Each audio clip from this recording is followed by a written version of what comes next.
me and the Lord, we got an understanding. We're on a mission from God.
Ladies and gentlemen, boys and girls, citizens of planet Earth and beyond, stretching far off into the galaxy, as far as your mind's eye and your imagination can take you.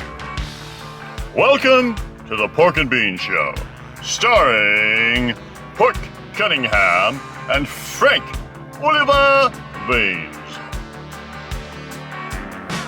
We're going to introduce you to new thoughts, put questions in your head, and consider things you never considered before. Where the paranormal becomes the normal, where unreal becomes real, and where love is everything. Fasten your seatbelts and enjoy the ride.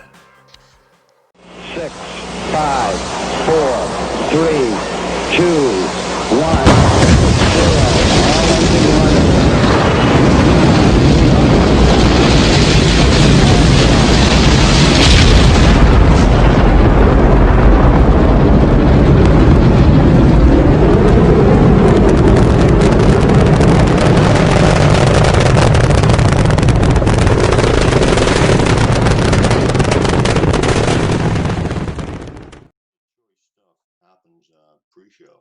Pre-show. Okay. You know, then I can like the magic of my creative genius. I can mix it all in. You know? Being the world's master of all media. You know. Michael, I'm going. You are the master of all media. Mysterious man today. I am the master of all media. All media. I am the master. Look at that. Hiding in this room is really Cosmic. You know, and so Philip, why am I doing that? I've got hearing aids now, so I can actually soften my voice. I don't have to do that Othello thing right off the bat. I found out when I soften my voice and when I actually have to emphasize something, I can go up. But when you're like boom right off the bat, there's no room to. When did you get those? Those are the beauty of hearing aids. When did you get hearing aids? I've had them for a while, but I constantly lose them. Take away your chitlins. Take away your greens. 'Cause mama's little baby loves pork and beans. Oh, you want that song back on there again? No, I just felt like singing. And also, did you know that Mr. Philip Palmer is a singer and songwriter, a musician, and makes hot pepper? Hey man, we got something in common. Yeah, I think Brian and I have shared a few tunes. It's been a little while, been a minute. Yeah. But one day we'll be together. We can do that together. Well, you were going to come up and I was join my little camp out this year, and then look at them pipes. COVID. Oh man, look at those. Wow. That's a real man for you. I tell you.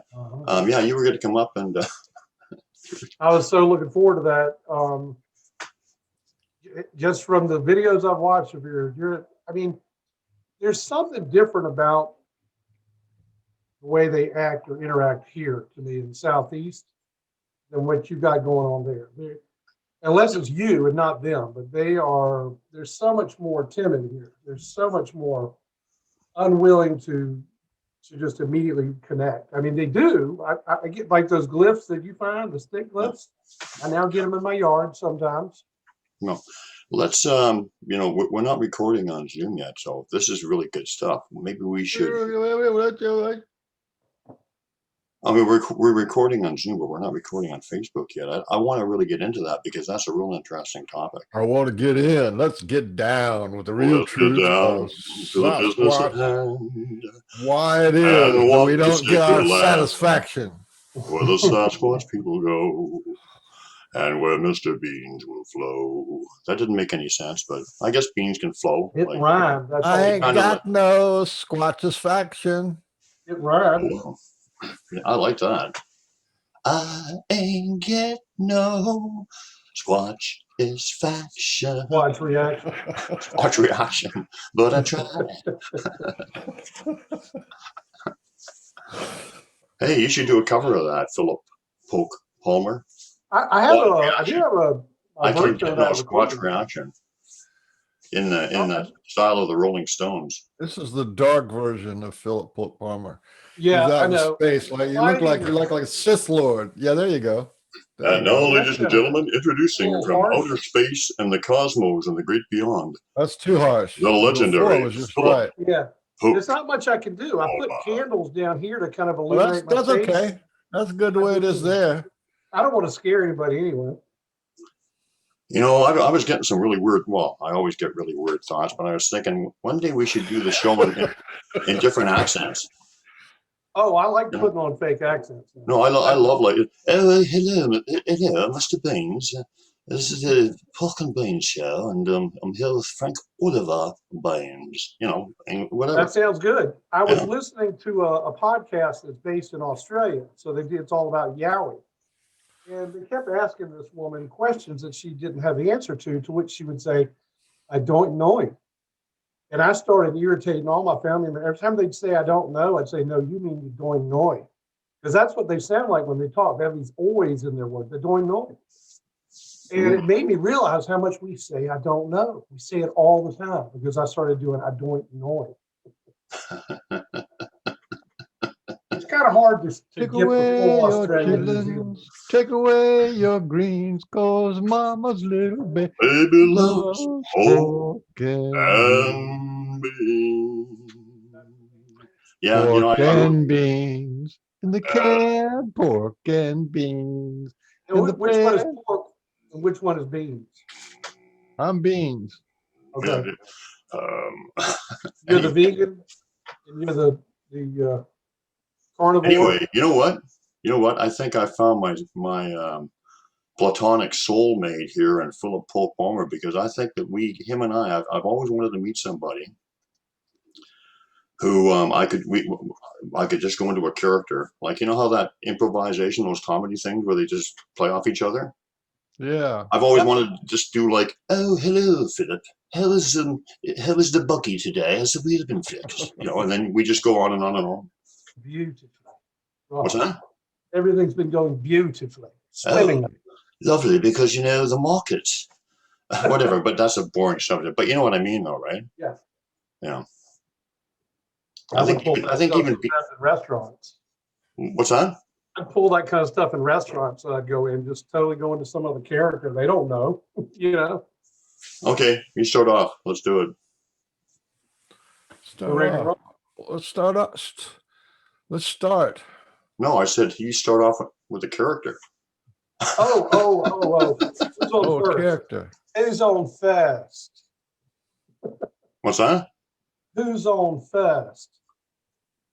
Oh, that old Abbott Costello thing? Oh, yeah. Hold on a second. You can do it with a British accent.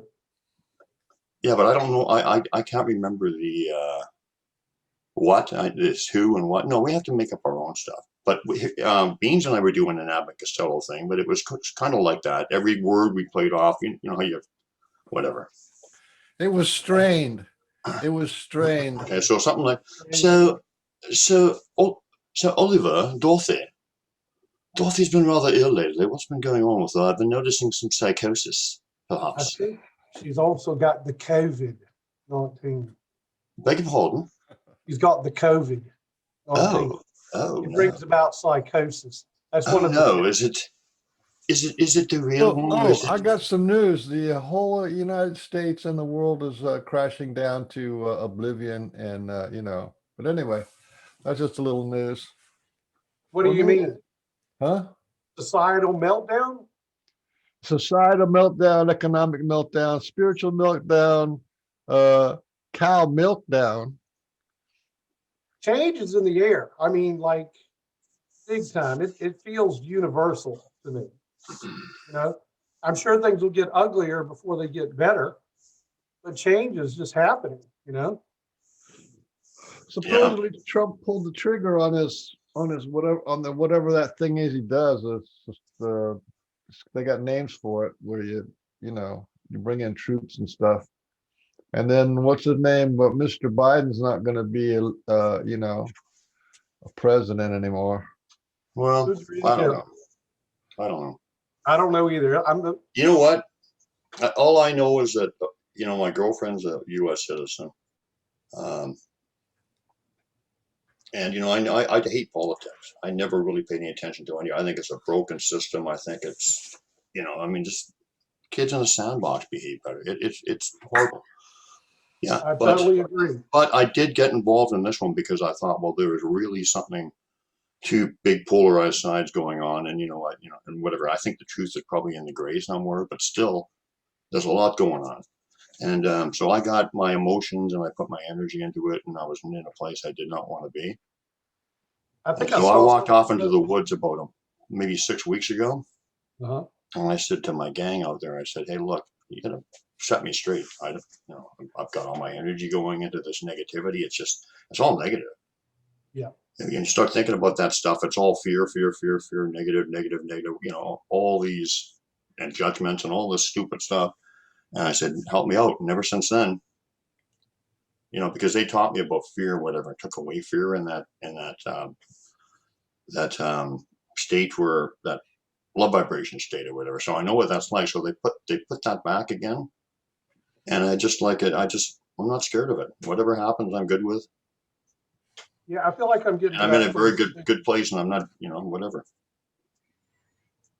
I think it was Philip K. Dick who said, "The more you fight against," I'm paraphrasing this, but basically he was like, "The more you fight against the state, the more you become infected with its derangement."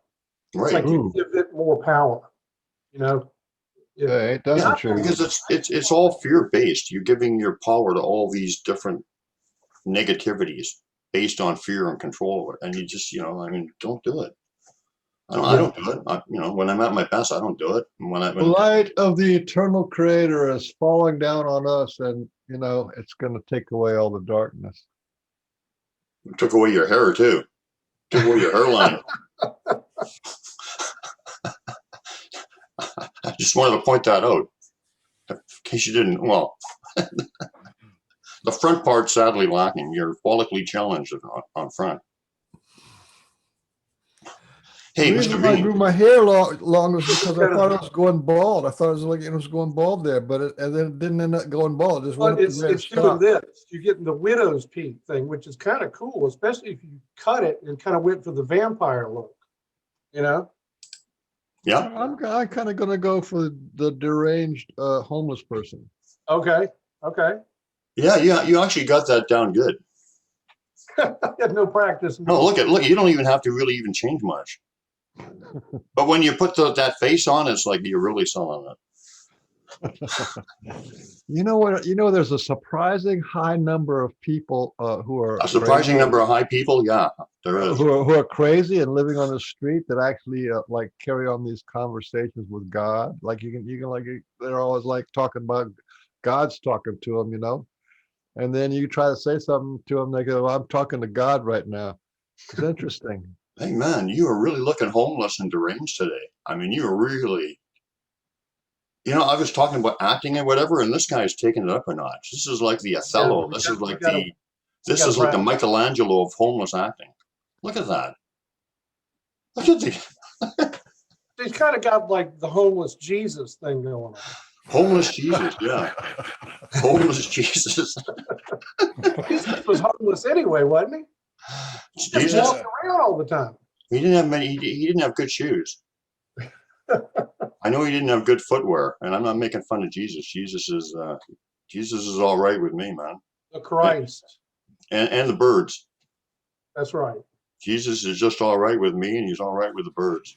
Good song. And if you're not a music fan, then F off. No, I'm just joking. Then you might not get I it. don't care if you Oh, I if do. you grease I know my the song. boat. Well, I knew I you'd get don't it. care That's I'm playing off of you. if the The food show's ain't about you, man. So I got me a little pork and beans. hey, Okay. how about Mr. Beans can hang in there, and we can do our little thing before we start the show because it doesn't officially start online. You want to go for a smoke or something? Okay. I've got my coffee. Okay. Well, I got my coffee, but I'm gonna go to the washroom, and then when we come back, we'll start her up. I've Is already my got the link. microphone loud enough? Oh, by the way, I've No, already got you the can link. go up. You can turn your mic up a little bit, like put up a notch or two. So here's the thing. When I'm running this program, when I pull up my camera, it says because another app is using the camera, I can't go into it. No, it's not on your computer. You go into the bottom left-hand side of the Zoom window. Yeah. It says where it says mute mic, hit the little up arrow right next to it. And then you should be able to go in there and bump up your mic at least a notch or two. Okay. Okay. Test speaker and microphone. Yeah, did you move it up? Y'all hear that? Sounds a little better. Hang on. There's a bunch of video settings. Audio. Settings. Audio. Yeah. There we go. How about now? It's a little better. Try to Yeah. get. I think you were fine even before. You're good. Okay. Now you know why I turn on the. You have no. You can't say anything because you got earplugs in. No, my hearing is really good right now. Well, that's what I'm saying. With the hear this is super fine, and you can't tell whether he's speaking normal or whether he's speaking.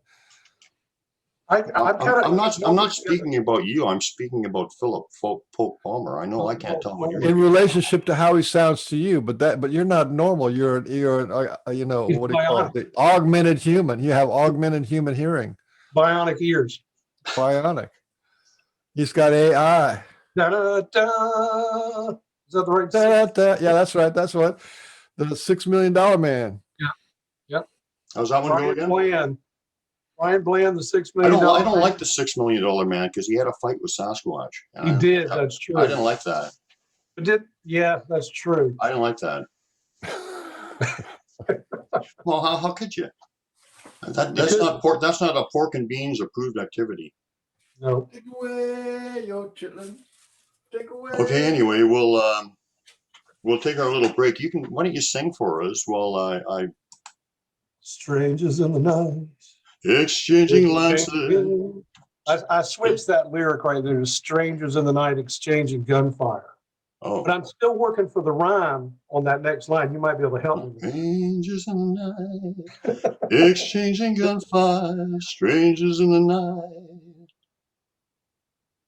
It's tough. Escaping in my sunfire, There you go. hitting the road. Yeah, my sunfire. Remember those There you old go. cars? The I sunfires? like it. That worked. I mean, there's automatically a judgment. That's the problem with people. Words, associations is always a judgment. As soon as you hear somebody say sunfire, you're thinking unemployed, Right. welfare, Yeah. food bank, whatever. Well, Probably that's the thing. a Words- drug user, Words and language, obviously, it's a tool that we use, but it's also a limitation. And sometimes it just you butt up against those limitations. The way a word is interpreted or conveyed. But it's really simple though, because the Sasquatch don't judge. That's one thing they taught me, and we are brought up As soon as we're born, like from babies, we're innocent, but as soon as we're brought up, we are taught to judge. Yeah. Everything is a Absolutely. judgment.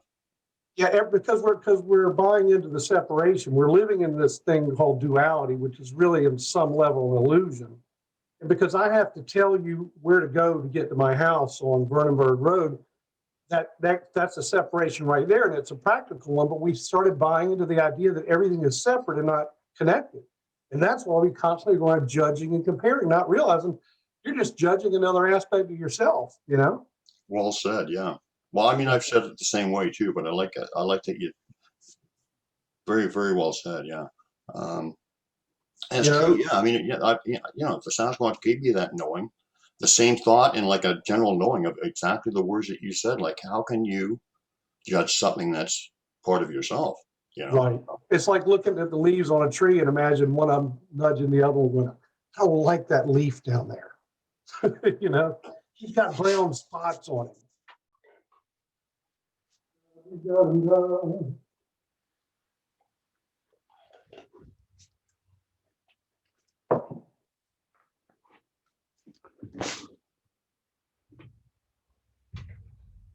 Frank Oliver Beans, the world's most handsome homeless man. Homeless Jesus. Almost Jesus. Yeah. Like I said, well, I guess he had a dwelling. I'd have to go brush up on my Bible. He used to build houses, so I'm sure he had something going on. Yeah. Seemed like he's just walking around all the time. Yeah. Trying to get stuff straight, you know? All right, hang on. I was getting rid of a, If you want to do something interesting, start making comparisons between Jesus and Sasquatch. You'd be shocked. yeah, that Yeah. sounds interesting. Well, whenever somebody would see Jesus, they would drop what they're doing and start following him. Good point. Good point. And I think it's probably way more accurate than I would even think about at first, just because, like, listening to your knowledge and listening to Brian's, it's sort of like they possess a Christ consciousness, you know? Oh, you got hearing aids too?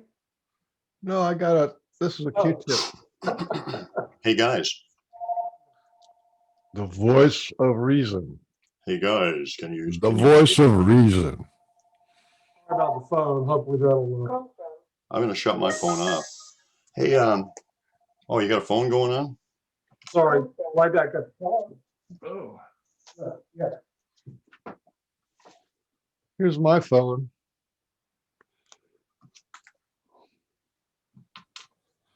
I got one even simpler than that. It can't be any simpler. This is the simplest 1980s phone that you can get. Okay, well, I'm gonna. I don't think this thing even gets the internet. Okay, I gotta drop this letter in the mailbox real quick, and I'll be right back. Okay, I'm gonna unmute my picture there for a minute, and then I'm gonna show you my phone. But where are you? Oh, we're hiding.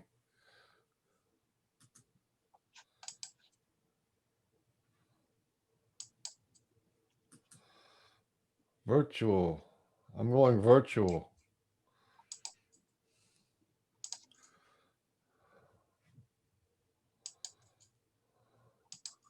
Okay, I wanted to show you that picture, but here, let me see your phone. See mine? Oh, wait a minute. I got the same one. You got the same one. The same one.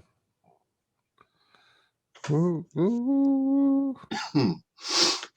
Anyway, I guess we'll start this show pretty soon. You know what? I'm glad I started that recording when I did, because there was some pretty funny stuff going on there. All the choice little gems or whatever in the outtakes, so they say. Studio Effects beta.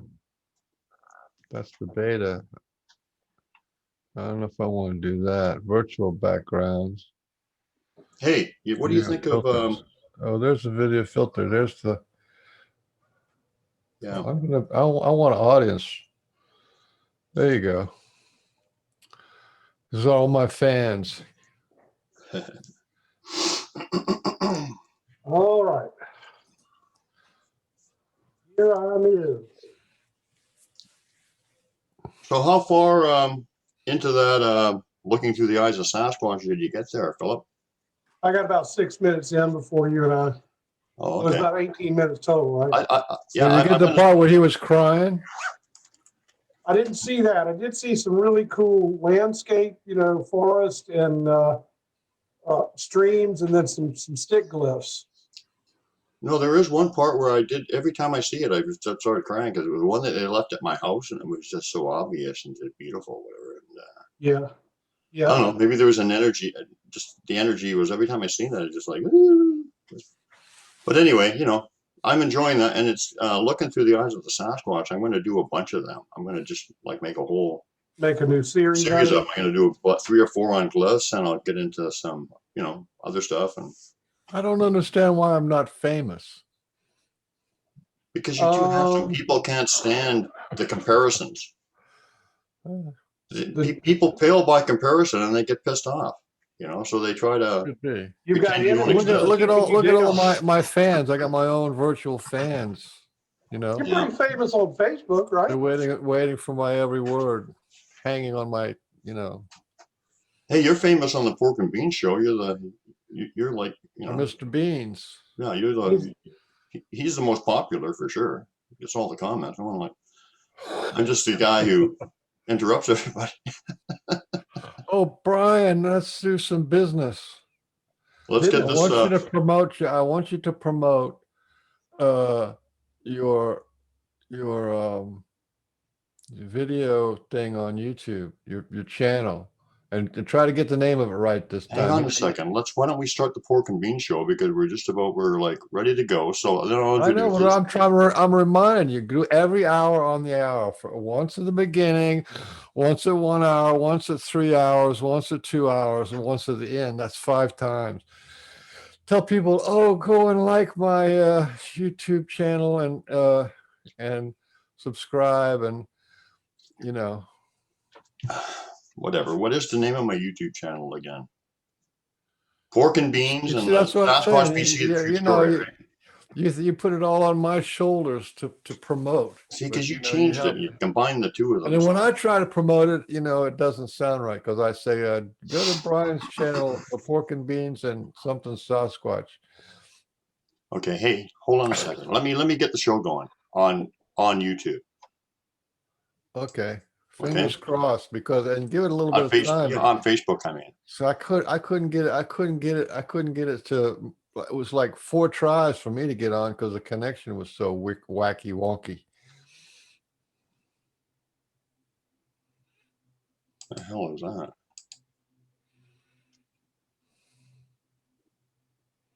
Yeah, you got a nice little audience down there, Michael. I know. I have fans. Yeah. Yep. See if I can poke one. No? I didn't see that option for me. First, I went with the Golden Gate Bridge. See if I can take this guy's wig off. Pinch his head. Pinch his head. That's who, me? That's it. My fingers got cut off by the screen. Remember that Canadian show, The Kids in the Hall? Yeah. And the guy would go out, pinch your head off. Pinch your head off. Hang on a second. I got to just see if we're going to be on here. Okay. The capital of D.C. is under siege. 40,000 people, or 40,000 military troops armed and ready for nobody to come. 40,000. That's what the latest number is. I don't know, but I mean, they've got the whole center of D.C. blocked off. You literally can't drive in and out of there. Where? The D.C.? The District of Columbia. Yeah.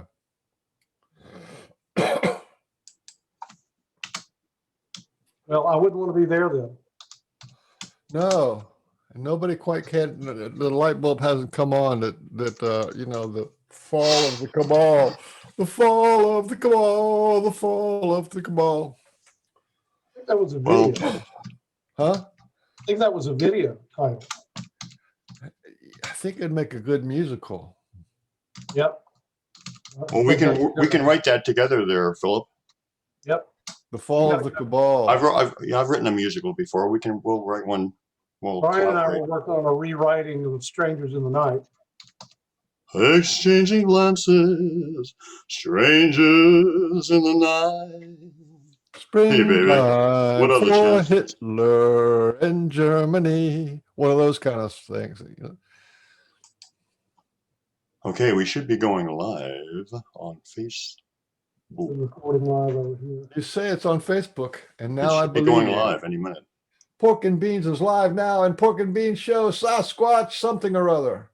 I was my announcement. There was an announcement just there. I saw it underneath my screen. Hey, everybody, we are live on Facebook. We were just, all the best parts of the show we are already done in the pre-show, so we don't have really much to talk about now. I think we're going to have to revisit a lot of those things, but anyway, today's show, what's that? You could just sit in silence. Well, wait a minute, Welcome Philip. to the Pork and Beans Show We haven't done the introduction yet. You're not allowed to say with anything yet. Frank Oliver Beans. No, don't make me mute you, because I've got new ideas, new power, new control. And Well, look at him. See, he's scared of me already. He's already. As soon as I said that, he went away. Where is he? Okay. Anyway, I am Port Cunningham.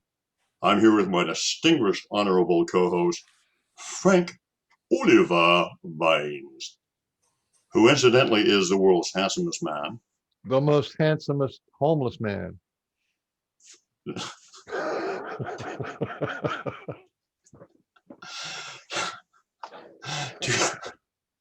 Do that homeless man look again. That was great. I mean, I've never seen anybody do one like that. Give us a homeless man thing.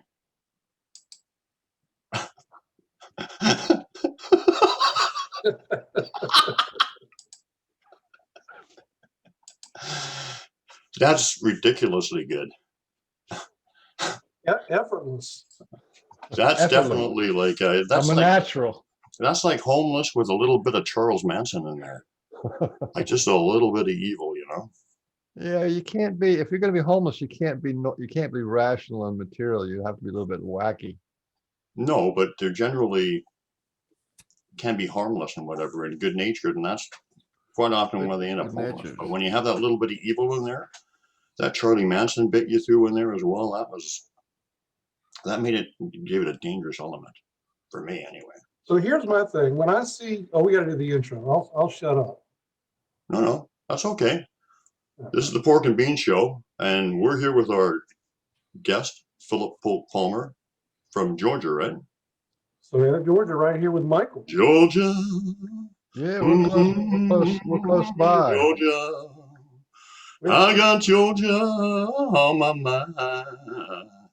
Maybe 2 miles as the crow flies. I think. Anyway, Philip, what were you going to say? Well, Welcome aboard. we were just talking about homelessness. So I've noticed a definite uptick in homeless people on this side of town. I live opposite downtown. And my thought when I see these people struggling is if that ever happens to me, I think I'd rather take my chances out in the forest than on the pavement, the concrete jungle. I'd rather just be out in the forest trying to make a living out there. But that's just me. And maybe I'd totally fail. I'm sure I would fail. No, I think, well, hopefully it doesn't get down to that, but that's probably the road I would go to. But I have found out one thing: the older I get, yeah, every time I move, I move I further think and I have further to and go do further away. something. Hey, wait a minute. I have to go do what? I was talking there, Beans. it just This show is about somebody talks, the other guy. I put myself in timeout. Oh, okay. You see? Continue with your thought. I can hear you. I was just going to say that every time I move further and further and further and further and further away from the city. I got it. That's my goal too. Yeah. Okay, Beans. Timeout's over. You're allowed to come back. You're a good boy. Well, I have to do the thing. Do the thing. What's the thing? The thing. I don't really want to hear about that thing. Whatever the thing he's doing, I don't want to hear about it. I think it's If Maybe, I don't maybe do if I don't do my thing, you don't get no views. whatever thing he's doing is The good. view He's doing it thing. off camera. I have to do the view thing. The view thing. Oh, Can you stand? I know I it's. thought you were talking about codependent- the other thing. You know, the other thing we were talking about earlier. You don't want to I do know that on it's a camera. codependent relationship, but you're gonna have to make do without me for like 10, 15 minutes. Okay. Till I get all the people in my audience. I have to get all my fans and gather them, make the announcement, stand on the city square and announce the Pork and Bean Show is live now with Philip Pope Palmer. Triple P. You see, Triple Philip. P. You see, Philip. You know what he's actually doing? He's just going up and having a smoke, and he's That's not- building him all this Ah. fanfare and stuff You, and for, whatever. you forget, remember those numbers where you get 1,000 views on Facebook? Remember that? If I don't do this, it's going to be 26 views on. I know. That's the difference. Go and do your Well, work. can you get by without me? I know you're codependent. Well, actually, that's- Philip and I could probably do better without you, but try to hurry back. Okay, bet. Let's see how it goes. No, come back when you can. See how it goes. No, but yeah, I've been watching these videos on permaculture and these people that do what's basically a forest garden. It's amazing. You just create a forest. You don't do all this pruning and you let everything work together. And these people may have only a couple of acres of land, but they've got this beautiful forest that they've created where it's just abundance, and that includes abundance for the animals. They're not trying to get rid of the animals, get those pesky deer out of my yard. It's how everything works together. And I think watching these videos, I believe that these what they call permaculture forest gardens are going to be the wave of the future, because the way we do it right now, they just strip the land of all of its nutrients and they only plant one thing, massive crops of soy or corn. And this is a much more cohesive, like we were talking about everything being connected. It's like their backyard just displays that connectedness, So that's something, Stacey, I want to do. I was reminded of when you said you keep moving further and further away from the cityscape. Yeah. We want to get to where we're somewhere out in the country too. Yeah, that sounds like a dream. That sounds like I envision the future. That sounds like a dream come true. Yeah, that's what Sue and I want to get when we're together. Hopefully, maybe sometime later this year, and move out somewhere with some land, maybe backing onto a forest kind of thing, and have our own garden and that kind of thing. But tell me about that before we get into how you got into Sasquatch and or before that, the precursors to that. Tell me about that. What was it? Permaforest? Did you say? Permaculture. Yeah. How do you build how do you get a forest? Like how does that work? Well, these people, they literally cultivated. They spent quite a bit of time. Like they're probably my age now. These videos I'm watching are a little younger, and they put 20 years into it. I'll be an old man if I. Oh, they put 40 years into it, so they've actually grown the trees like. Yeah, it's incredible. Now, how long it might take to get something that's viable, if you could do that in 10 years, maybe, I don't know. But, so we always do a garden here, but I was talking about the deer. I've always loved the deer. This is the first year. There's so many of them out here, and they have no natural predators out here. So they're so abundant this year. They're times they normally would be napping, because they do a thing where they kind of nap during parts of the day and then they wave, up and forth, all day and night. They kind of go back and forth between napping, and I guess that's a natural survival thing. But they're up all the time and eating plants they wouldn't eat, and they destroyed my peppercorn. I was like, this is the first time I've ever looked at deer as long-legged rodents. Don't get me wrong, I still love them, but they just destroyed our garden because there's just so many of them. This year they've just exploded. I don't know why. I mean, we've always had them out here, but now I can go outside and see 10 of them crossing the road right by my house, and they just kind of look at you like, "Yeah, what do you want? What do you want, buddy?" So, in this environment that they're doing, it's it's a thing where all of that works together. You don't have to worry about getting the pesky deer away or the raccoons. They all are going to come in and get what they want and go. And anyway, I'll send you some videos later. You know, Stacy loads me up with this stuff, and I never have time. And that's my wife, Stacy. Yeah. I never have time to totally catch up. Did you watch that video I sent? Like, no, Yeah, I send didn't it to get me that. privately, whatever. But it does sound like something. It does sound like the way of the future for sure. Yeah, they're absolutely beautiful. You know, one of the key things is having some body of water, like running water nearby. These people that I've watched, they have a stream that runs through it, and that eventually goes out. They have fish that come up the stream. So that's a long-term goal for us too. You know, we're here right now, and where I live about literally about 2 miles from Michael. I just went to his house for we've known each other for about 2 years now. Yeah. And this is the first time I've ever even met him. I went over there to take him some hot sauce. And yeah, he might be 2 miles, as they say, as the crow flies. And where I live, Vernonburg, it's a little historic town on the south side of Savannah. It is kind of like the country and the city. Got a lot of wild animals out here. And apparently my friends, once I started trying to make contact with the forest people, that it was after that, and that was up in the mountains. I would go up to the mountains thinking I had to go all the way up there. Then these glyphs started appearing in the yard. Like I don't know. I made contact now, and so they're coming and contacting me here somehow. When did the glyphs start appearing? Let's start appearing about 3 years ago, I'd say. And how did you know? How did you know what you were looking at? Did you know Well, about let me give you one before example. that, or you just saw it, or you just figured it out for yourself? Of my phone, but I could probably show you. But so Elliot was about 2. He's 5 now, and he was obsessed with picking up sticks in the yard. So pretty soon he'd be walking around, and between every digit on his hand with a stick, he's walking around with a stick just loaded up in his hands. And we had to go in for lunch, and I said, Elliot, you're gonna have to put those sticks down. We got to go in for lunch, and those sticks had a lot of flaky bark on them. Like, I don't want that having to clean up the floor in the house. So he dropped the sticks on the concrete walk, and of course they just fell into a chaotic pile. And we never went back outside because after that it was time for a nap for him, and then I'd start working on dinner. I cooked dinner for 6 every night, so I usually have to start getting ready at about 4. The next morning, I went and let the cat out, and that chaotic pile of sticks looked like a rune.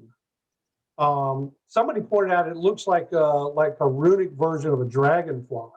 It just blew my mind. I was like, oh my God. I mean, I guess I could argue that a human being walked up onto the property in the middle of the night and did it.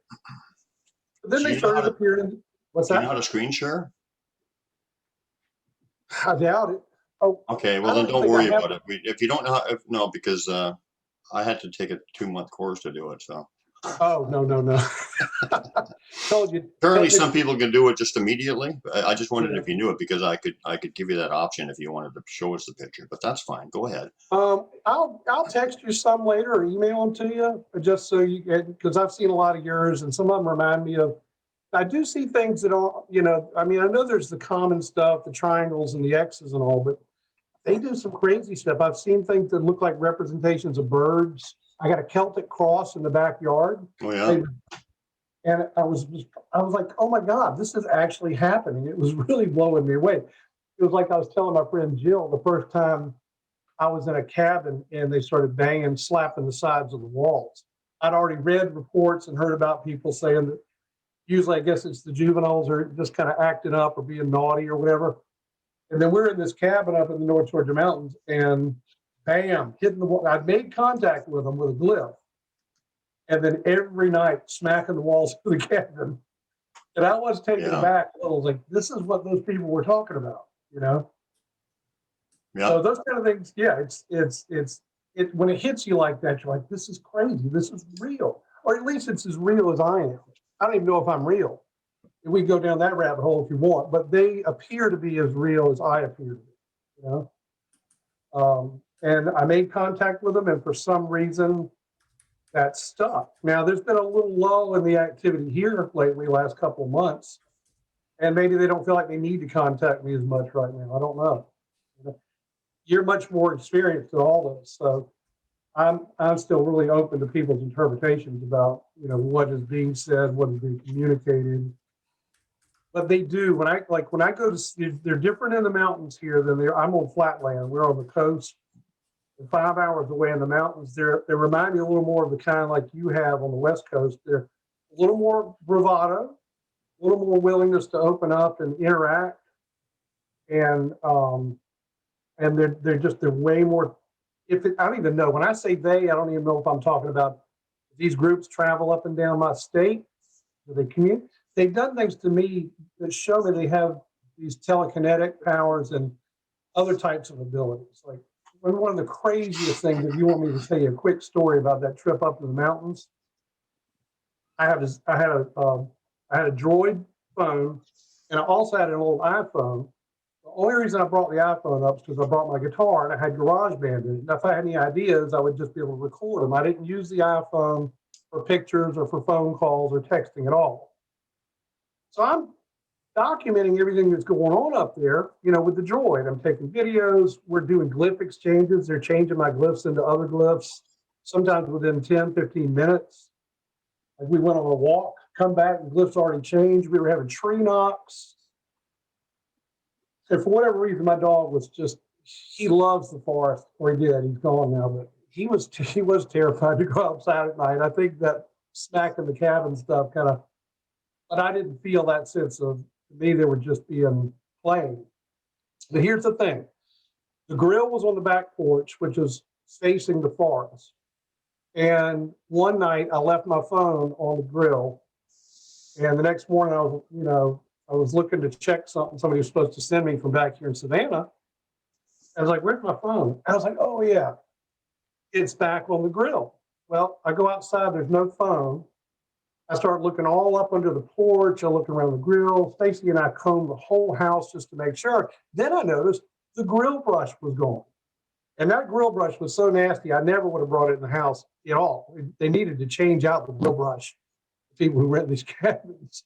And here's the thing. That was almost at the end of our journey. So my phone was gone.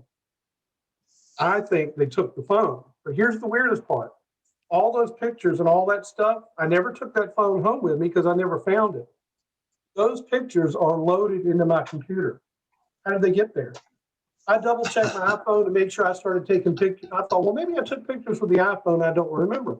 And I checked the iPhone, and the pictures only started when I got back to Savannah with the iPhone. No pictures taken up in the mountain with the iPhone. Somehow those pictures got loaded in my computer. I had no clue how that happened. You know, that rings such a bell. I mean, I've had them remove pictures from my camera many times. Oh, really? And I just recently, I'm not going to go over it now because I just talked about it, I think, the last show. But I had a really amazing incident where they actually put a picture on the camera, you know, whatever. So the same kind of phenomenon. Yeah. It's incredible. Yeah. And I mean, you know what? I've talked to a lot of people, and it's not that uncommon for people who are connected to them or something. Right. You have a picture of like a blurred plants with a thumb on it. That was pretty amazing. Yeah, but it just, my point is it's you know, it just collaborates what Mr. Polk is talking about. You know, it's amazing. I was just thinking, you know, a poke, a pork, and a bean. Unfortunately, you're always going to get third billing, you know, because it doesn't work any other way. It's a bop, but a bop, and a bean, right? You know. Sorry, bean. This phone. Oh. It's not that you're any less important. It's just that it kind of rhymes that way. Well, we like to aggrandize ourselves in a most subtle, kind-hearted way. I'm putting this phone away. Okay, drive me crazy.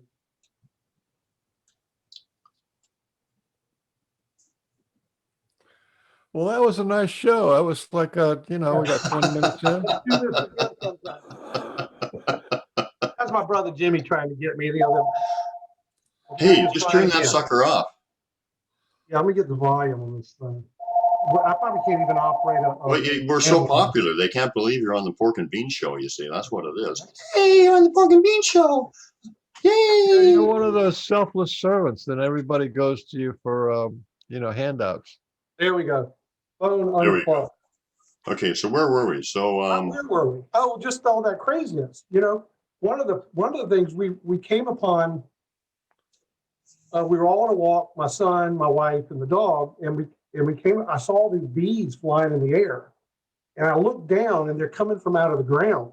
I don't know if you've seen where certain bees do that; they nest in the ground, and there was all this waxy stuff that had been pulled out of the ground, and because I knew those bees had just gotten stirred up, because like bees and ants, they get stirred up and they settle back down.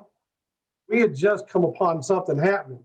And you could see the fingers pulling the wax, and there are no claws. Bears don't have retractable claws. So when they drag something, you see the claws. This was a big hand. And I was like, they're right here somewhere right now. They just were getting that goodness out of that nest, and we interrupted them. mm-hmm. And Elliot, as a kid, so think about this. The night before, he's watching some animated kids movie that's got like cavemen in it. And there was a little furry cave baby. And I said, Elliot, there's a baby.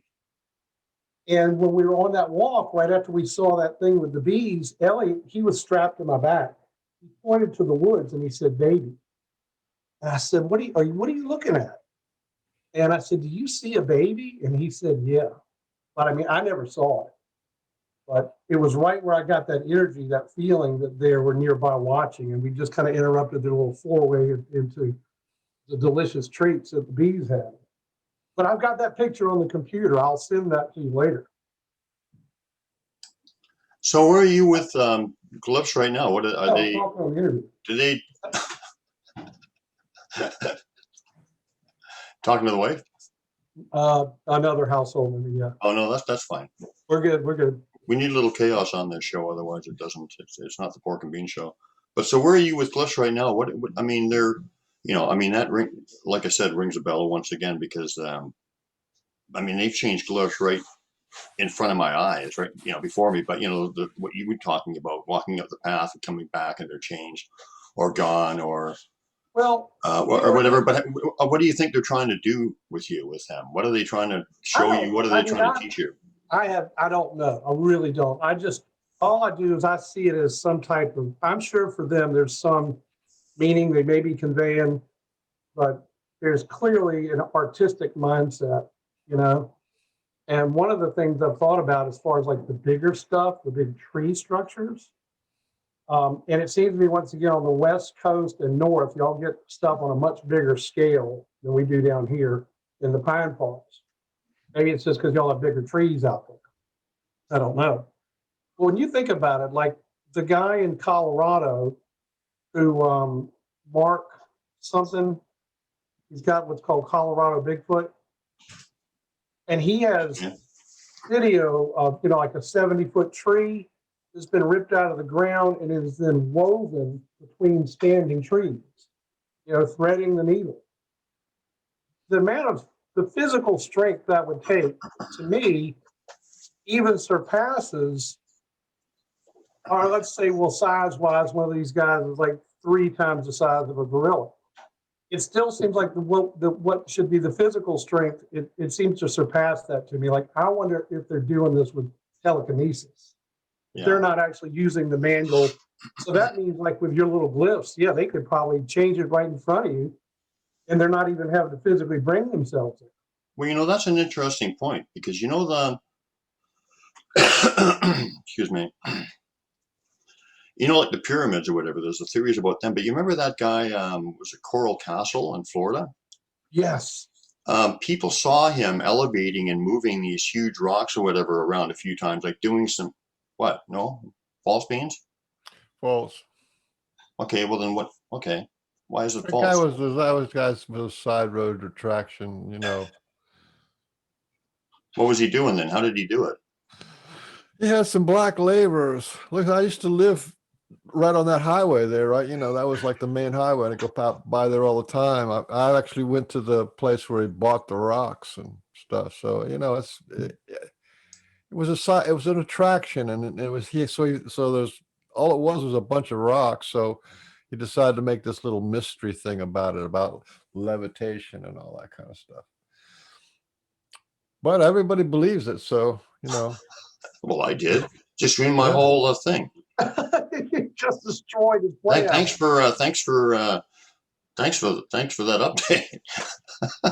Are you I serious? thought, It was all there a big was one hoax. guy who balanced things. Well, on my the- sister was in the, you know, there's the, what do you call it? It's the, we had in Miami, they had the orchid jungle, the monkey jungle, the parrot jungle. They had the that, you know, thing you're just talking about with the stones, and Oh. my sister worked at the Serpentarium, so Oh my God! Yeah, tell us that story. so we already, you know, so we're kind of in that community of the sideshow, the roadside attractions.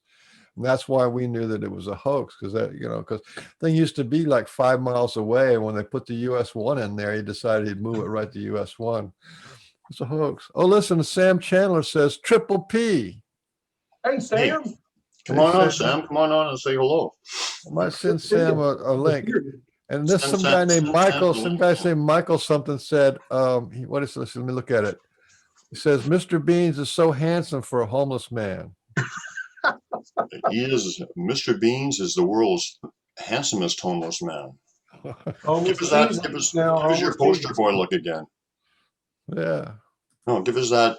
And Who Hizzle Swizzle? Who Hizzle Swizzle Disheveled? says hello. Hi, Who Hizzle. It's Otherwise- disheveled, right? Not disheveled. Disheveled. Give us a disheveled, handsome man. This shovel. The handsome man. Disheveled. Oh man. That's kind of Unabomber, maybe. Unabomber. Yeah. Unabomber. Yeah, I said Charlie Manson, but you're right. It's more Unabomber. Definitely more Unabomber. So anyway, this Got any change?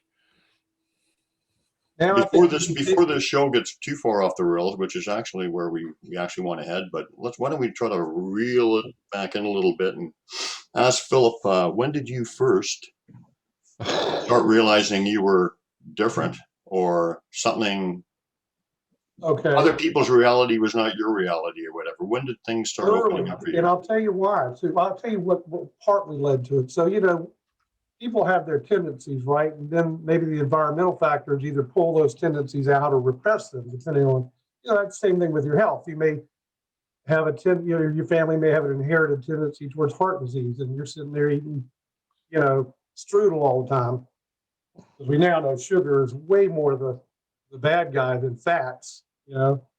Anyway, as I digress, so my parents, for all their lacking, and I'm not being a harsh judgment. They just, you know, it was pretty crazy life before they got divorced.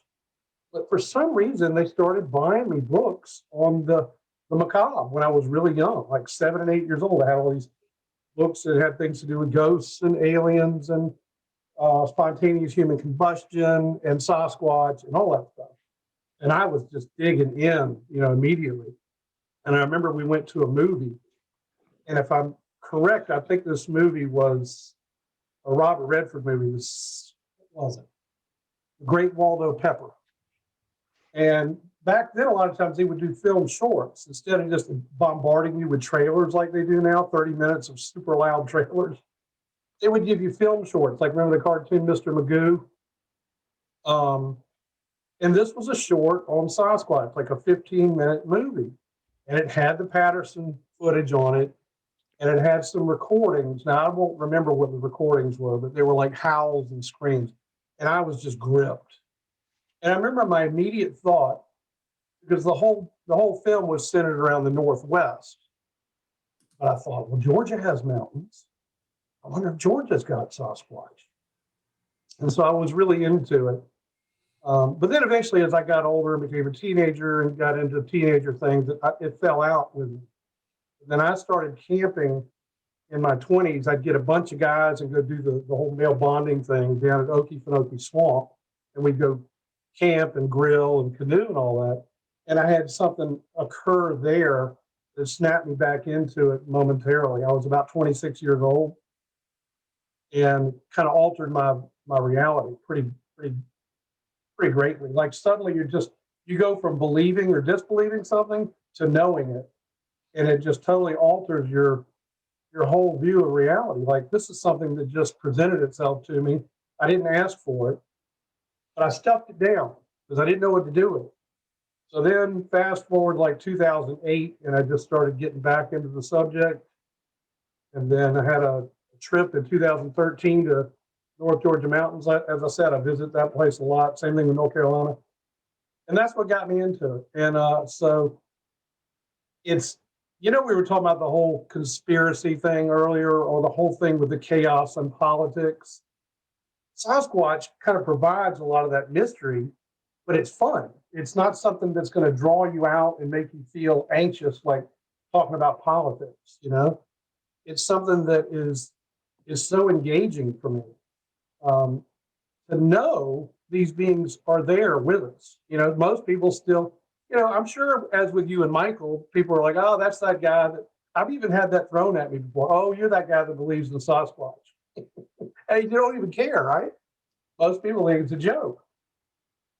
So that's a short answer. It started in childhood, my curiosity about the unknown, and that does carry over into things like, what is the nature of these craft that we see in the skies, and spectral activity.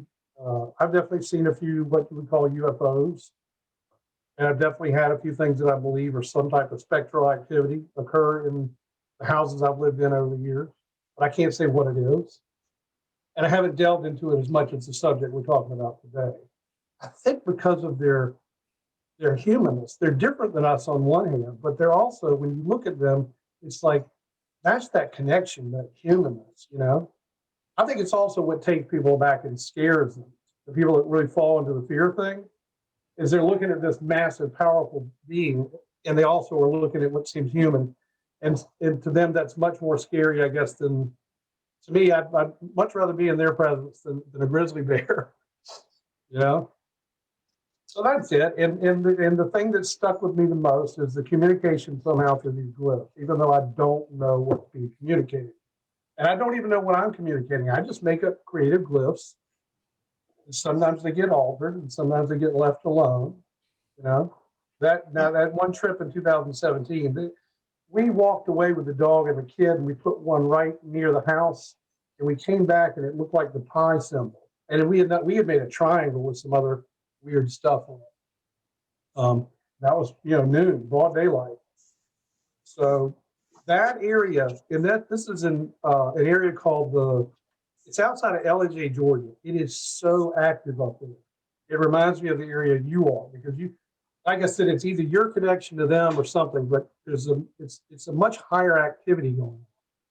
Here it's much more Where'd you subtle. say it was? What part of Georgia? Well, I mean, what's the name right of the town? outside of LJ in what's called the Cohutta Wilderness. Huh. And I've been to those same See, I have to do the cabin thing because, my wife doesn't want to sleep in a tent. So I always try to get a cabin, but I make sure it's butted up against the forest and isn't surrounded by other cabins. And this was backyard wilderness going all the way up into Tennessee. And the energy is powerful there. I mean, really powerful. That the Appalachians are older than the Rockies. They're now lower because they've started to go back into the earth. They once were higher mountains. You can just feel that energy when you're in and out of those mountains. I feel Mountains have power, man. Yeah, I feel blanketed by this positive energy when I'm up there. Yeah, you ever been out to the Rockies? A little, yeah, once, but I for some reason when I didn't get the same vibe for some reason. But I'm sure it's something. If I went back, was able to go back. I think it's different in different places, because like some people like say Boulder's really powerful, and some people say Denver. But also the deserts can be really powerful too. I was about to say the same thing. My sister lives out in the high desert. She says the energy out there is incredible. It is incredible. I don't know what it is. It's like the deserts are not void of life. They're just buzzing with life. Yeah. Exactly. And she's out there in it in Joshua Tree and loves it. It's got a little yurt right out there in the middle of nowhere. Well, that's funny, Joshua Tree. I'm drinking Joshua Tree coffee that my girlfriend's sister sent her for Christmas, and I ended up getting a little bag of just the the beans and whatever. Beans. It's back to the beans. It's all back to the beans, baby. It's all about the beans. I can put on Always has been. I can put on all this false bravado and build myself up to some impervious leader and indestructible whatever, but it's all back to the beans, baby. In the It's always end, back to the Where's American your- Indians had three sisters: corn, squash, and beans. yeah. There you go. There you go. It's a beautiful trifecta. It's That's the more trifecta. American than apple pie. Well, I was going to tell you, Philip, with the glyphs or whatever. Like, there's more with them than that. But then I'm not so sure because they work with everybody so differently. Maybe it's just my relationship, but I don't know. It's puzzling. Yeah. But I mean, like the question. I think I've seen you find these before, and I've found them here. I keep meaning to take Michael out. I know he's not that big and going out in the forest. well, he's But going. I'll go. I keep meaning to the take him world's out. collapsing. I ought to go out in the woods at least once. He Well, I only keep weighs meaning to about take him. 95 pounds. You could put him on a backpack and Yeah. little legs going in the back. I'm not. I'm substantial. I'm substantial human. You know the little leg. You remember the little kids with the legs going like this at the back of the. You carry him around the mountains, no problem. Well, Little so miniature wizard. you found where you got the one stick leaning against a tree, right? And then all the roof like draping on either side. It's kind of like a little triangle. So you got the stick leaning up against the tree, and then all these other sticks draping off either side of that stick. You know what I'm talking about? Yes. Looks like a little tree teepee or something. Yeah. I think I've seen you find those. I've seen hundreds of them. So what are they? Is that what is your idea about what those are? Because I found them here. Well, I think some people confuse, and this is what Robin McRae said too, and other people, and I agree. Like, people see these structures or whatever, and they think, well, they can't live in them or whatever. But they don't live in those. They don't actually live in those ones. They live they don't live where you find the structures. They're not going to be. Would you want to live where you're? If you're not, don't really want to be seen. Right. There's that point, and plus, they're just not feasible or whatever. But I find that the ones that I find, a lot of the ones around the campgrounds and around where people are just basically reaching out to people, introducing themselves, like, "Hi, how are you? Okay. I'm here. Can you notice me?" And a lot of it is imitation. And I've noticed that with glyphs too. They've imitated what they've seen Sue and I doing when they've observed us, and they did a glyph the next day about what they saw us doing. A lot of it is like these fire rings I find with simulated fire in them, these little peel sticks. Oh, yeah. It's like imitating people and seeing if they notice, and kind of like a gentle reaching out. Okay. Of introducing themselves and whatever. And I've noticed when I've been walking around lately in some of these areas, I've seen people do walk up to them and look at them, and they're starting to wonder. Yeah. So. Well, but that's what's cool though. So they do have some universal communication symbols that we use, because I've found those here, and I'm as far away from you on this. You're up in what, British Columbia? Yeah, and there's energy aspects to them and whatever. So the X's, triangles, these things against the trees. William Henry found one when we were up outside of Atlanta. Y'all just had him on recently. And we were at a conference, and that first night we stayed at Sweetwater Creek State Park for a little meet and greet. And then there's no camping there. I think William snuck in and camped overnight illegally. And he found one of those same structures I'm talking about right behind where he was camping. And he said, "Come on, guys, let's go back." And it was incredible to look at. And that was the first time I'd actually seen one with my own eyes. And then since then, I've found them at Blue Sky on a much smaller scale. So yet nothing could even sleep for these things. I'm fine. And they're like 2 feet high at the tallest. The other thing is I wanted to say something. I just wanted. Can I just close this out? This point We've out. been talking a whole bunch. I didn't even get talk once at all. Go ahead. Let me just close this point up, and then sorry. go on with yours. Well, go ahead. You don't have to be sorry. But the other thing is I just wanted to wrap this point up.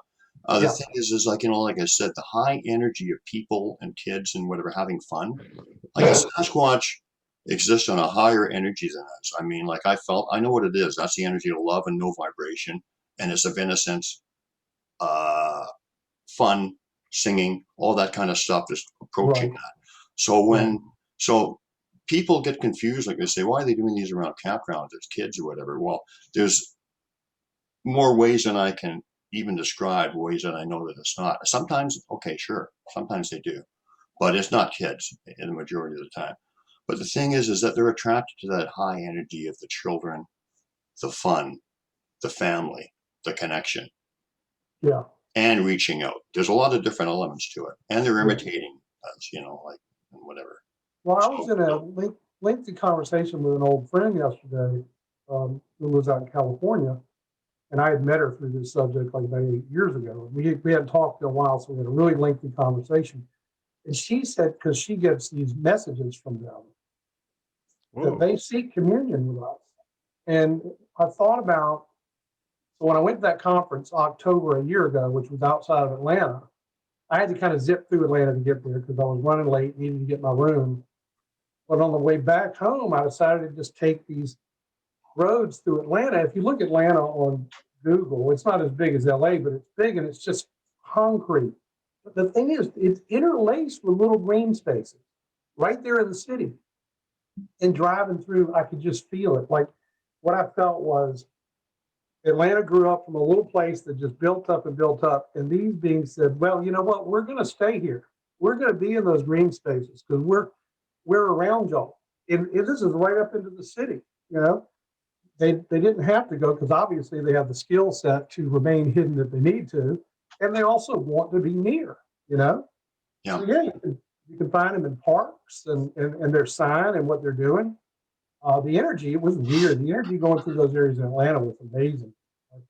I was just getting this huge vibe off it. I wasn't even having to look. I was driving because I'm one of those people, like, you got a problem when you drive down the highway. You can't help but look into the forest for stick structures. Like one day when you get in a wreck. I wanted to say something about the energy. I was watching Ken King and Rachel King on she does Into the Veil, and they're paranormal people, so they have a couple of these little paranormal gadgets. Mhm. And they went out with this really sophisticated EMF machine.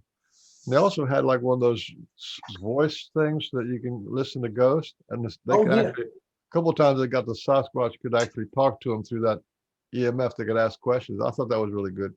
But what they did is they went around the structures in their normal, where they normal research, and when they saw something leaning or they saw some arch or something, they would check the EMF, and almost every time they went there, it would be like way higher than the surrounding area, and some of them were really high. So that may be a component of it too. It's like there may be a side of a mountain or something that it's got high energy, and they just go around and put their structures wherever they find the highest energy. So, and also on that point, I'm trying to think of the guy that lives up in New England, Christopher Noel. yeah, He's found that it's his theory that they also utilize our energy sources. So he'll go into these green spaces that are right near town. One of them was by a solar farm, and the activity around in the forest right by the solar farm was just off the charts. He had the recorders going at night, and I mean, it was just amazing what was going on there. And same thing with like power line cutaways, which you think they would not want to be around. Apparently, they must be able to, like people talk about their batteries getting drained and stuff when they go into like a crop circle. Apparently, they must be able to utilize other energy sources too and then redirect them for some purpose. There's definitely a connection with the power lines. I've heard that too many times for it to be a coincidence. Yeah. Dozens of times. Yeah. No doubt. I think you're onto something. So, when was your first? When did you first experience Sasquatch, or when did Sasquatch come into your life? In the Okefenokee. Tell us about that. So we were camping out for about 4 days, and I was hearing a lot of. Sorry, Philip. How old were you at the time? How long ago was it? 26. I'm 55. So this is like 3 years ago. Yeah. I was like, he's being serious. You got a good drive. You have a good dry delivery. Yeah, almost 30 years ago. Hard to believe where that went. So I was canoeing with my friend and roommate Bob, And in that area of the swamp, there's a main lake. It's called Billy's Lake. And then off of the lake are just a bunch of tributaries that just snake through the swamp. You know, that the Okefenokee is something special for me because I've got this thing about crocodilians, alligators and crocodiles. I've had repetitive alligator dreams all my life. And that place is so primordial. It's just amazing, you know. It's a place where decay gets an equal say in beauty as opposed to everything flowering and growing. You get to even see how beautiful decay can be in that place. So anyway, I digress. I'm really eager to bunker with my story. Sorry, I meander. So we're coming back towards Billy's Lake, and there's a lot of thicket on the banks of this tributary. Lots of cypress knees, but all kind of other thicket and growth. So it's really hard to see. And I heard all this rumbling in the thicket, like branches moving and being broken. And I couldn't see anything. And my first thought was, that's probably a deer. And then the other animals that went through were a bear or a hog, even possibly an alligator that might have got itself hung up on it. And we're both looking because the sound is so huge, and yet we're still not seeing what's causing all this commotion. And then I just saw, I can only describe it, is if this thing had been facing us, squatted down, it rose and turned around. It just turned and went its back towards us and started walking back into the forest. And it had shoulders. And I immediately knew I wasn't looking at a bear. And this thing was powerfully built. Now, when I say powerful, it didn't have a patty look to it. It looked much more, you know, like a tight end on a football team, long and ropey, and you know, not as hair covered, but certainly hair on it. And I only got a glance at what I would call the head of the face, but it's a typical description, like people say. It didn't look like it had a neck. It just looked like this dome on the shoulders. And Bob and I were just jaw dropped. And of course, it disappeared so quickly. So I got the feeling that, you know, usually they know where we are, right? So we're going in there looking for them, and they're already on top of the game. They're watching us, you know, right as soon as we enter the forest. I got the feeling this was one of those few times when they weren't aware of our presence until we came up on them in the boat, because the boat was silently moving through the water. And it wasn't, I don't think I pissed it off, but it didn't seem to want to have anything to do with it. So it just stood up and it just disappeared in that forest, and all that sound just went away immediately. You know, even the splashing in the water, because the water keeps kind of traveling up through the forest. It's so swampy there. So we started the whole WTF, you know, just jaw drop, and we realized there was no way we could go tell the other guys back at camp because they would just laugh at us. And Bob and I never talked about it again. He was my roommate. I mean, we just stuffed it down. Now, in the evenings, I was hearing vocalizations that at first I thought were foxes, but some of these vocalizations were much too, what's the word, voluminous, huge, powerful. You know, foxes do make some weird cries, but I've heard foxes so many times now, I can recognize their barks and their cries and all that. Can you imitate a cry? I know you're a musician and a singer. No, I can't do it. I can't imitate a fox cry. No. You can't imitate. They have a weird, there's a bark that they do that's like this, like that. But then they do those cries that almost sound like a human child crying. And those are really creepy. You ever heard those? I had one day, and once again, this is your show, so I'm not going to go into detail about it, but just this quick point on it. I had one day for the ages, like in 2012 or whatever. Just about everything you could imagine happened that day. It was crazy.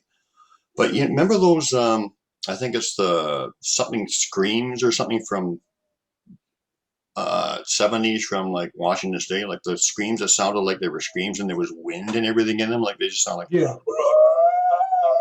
think I know which one you're talking about. Like that? Yeah. I heard that. I heard two of them that day calling back and forth with that exact sound, and it's like that's kind of eerie. Yeah. It is really kind of a weird, different sound. Some of these cries that I've heard on recordings, there's a pretty famous one from West Virginia. And you know, West Virginia is just the sticks everywhere. There's no city center in West Virginia. It's just all country and foothills and mountains. Hey, it's Sam. Hey, How you doing? Good, You're man. How you doing? cockeyed, Sam. I know. Is that better? I'm going to call you cockeyed Sam from now on. Well, just for this show. Well, it's Sam good showed because me. I only have one good eye anyway, so that's Oh good. no. Wait a minute. No, you know what? Sorry, Brian, Mike. you're so crass. Wait a minute. That was bad. I just noticed. Wait a minute. I'm so Brian, sorry, man. I shame just on- meant that your shame on picture you. was like, You got to get your political correctness. that was, no, I didn't mean it like that. I honestly Oh, meant man. that his picture was like cockeyed. You can give it to me. I got thick skin. I'm sorry, man. I really didn't mean it like that. You're all good. Okay. How are you? Good. How are you guys? Good. Thanks for coming aboard. So, have you met Philip before? Yeah. Oh, of Yeah, course we you met have. each other. You guys Yeah. are from the same hood, right? No. Well, he's from the coastal side, but yeah, we met at Oh, the okay. No, really, Sam. I'm sorry. I didn't. I totally meant your screen. Anyway, You're fine, man. You're fine. what a bonehead. Yes. Anyway, so Philip, so what were you saying? Well, real quick, I was going to say Sam showed me one of the most amazing. I found a few foot tracks, but they're clearly a foot impression, but they're not the detailed with the toe detail. And he found this thing. I think it was on the Chattahoochee Riverbank, wasn't it? It's right where I can't give the exact area, but it's right where a certain creek meets with the Chattahoochee River. Yeah. Oh, this was just such a beautiful. I don't know why I just thought this footprint is just beautiful. You know, it was so unambiguous, and you know it was not a person. It's those moments I'm talking about. I know this is just like the physical evidence of them, and a lot of people will say, I've moved on past the stick structures and the foot tracks, and I'm on a different plane, but that stuff still blows me away. I guess that's because I'm still fairly new at all this and I need to talk to people like y'all who can give me more perspective. But when he showed me that foot track, I was like, wow, you know. But what I was saying was some of these cries, and this is just a hypothesis of mine. This was in West Virginia, and the person's on their porch, and it's drizzling. You can hear roosters going off, and I guess they just turned on their camera because they were hearing these cries. These are the biggest, loudest moans I have ever heard on a recording. And to me, all it says is grief. Like they've just lost somebody that they love. That's all I can hear when I hear those cries. Yeah. They're really in the moment with their sorrow for something. But that could be totally wrong. I don't know. No, I know exactly what video you're talking about, and that's how it feels to me too. Yeah. Yeah, it's so mournful. And it's like, that's another thing. So that being is so present, so in the moment that it has the freedom to just feel pain. You know, we're always trying to, like, you know, I've spent my life in pain avoidance. And when I started studying, yeah, I mean, we do. We try to Well, that's what we sidestep do. it. That's But exactly. it becomes a problem when you try to constantly sidestep it. And you know, I started kind of researching Advaita or non-duality. I really only understand it intellectually, but I know it's the truth. Yep. And that asks you to try to be present with everything, whether it's pleasure, pain, boredom, just be with it. And that being that you and I have heard, that to me, that thing was as present as it gets. Now, I could be interpreting it wrong, but Sam heard it that way too. Yeah. That's how it felt to me. Yeah. Yeah.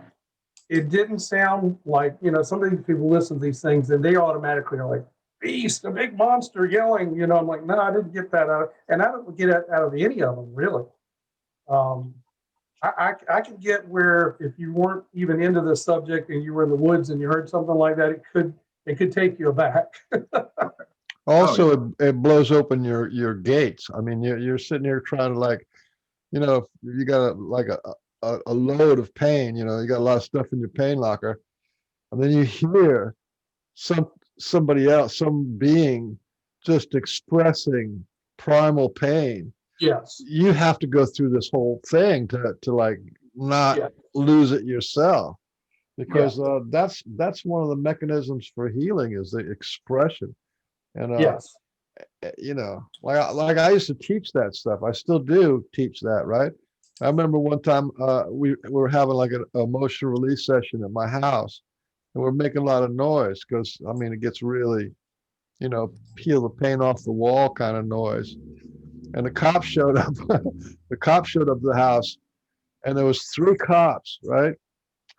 And they get there all bluffed up, say, what's going on here? You know, you got some neighbors complain. And I said, oh, well, we have people here who are in a lot of pain, and they're expressing their, you know, they're screaming it out, they're shouting out. And I started listing, you know, people who have been raped, and people have been molested, and people have been hurt, and people have been cheated on, all this kind of stuff. Yeah. And then I said, would you like to come in? And all these 3 police people just shrunk and took a step back.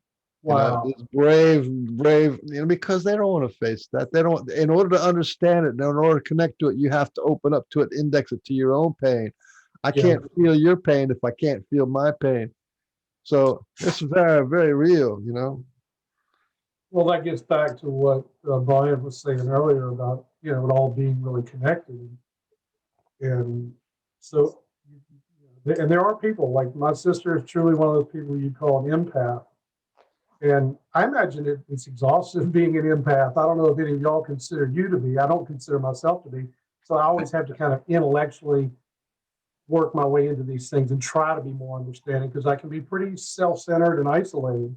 But like my sister just takes on all this emotional energy from the people around her. Gosh, you got to be tough to do that. It's not like she really has a choice, I guess, but it has to make you in some way, not hard. I don't mean hard, but resilient. Yeah. You know, to be able to take all that on. Yeah, So, I'm you're not definitely. used to. What's that, I'm man?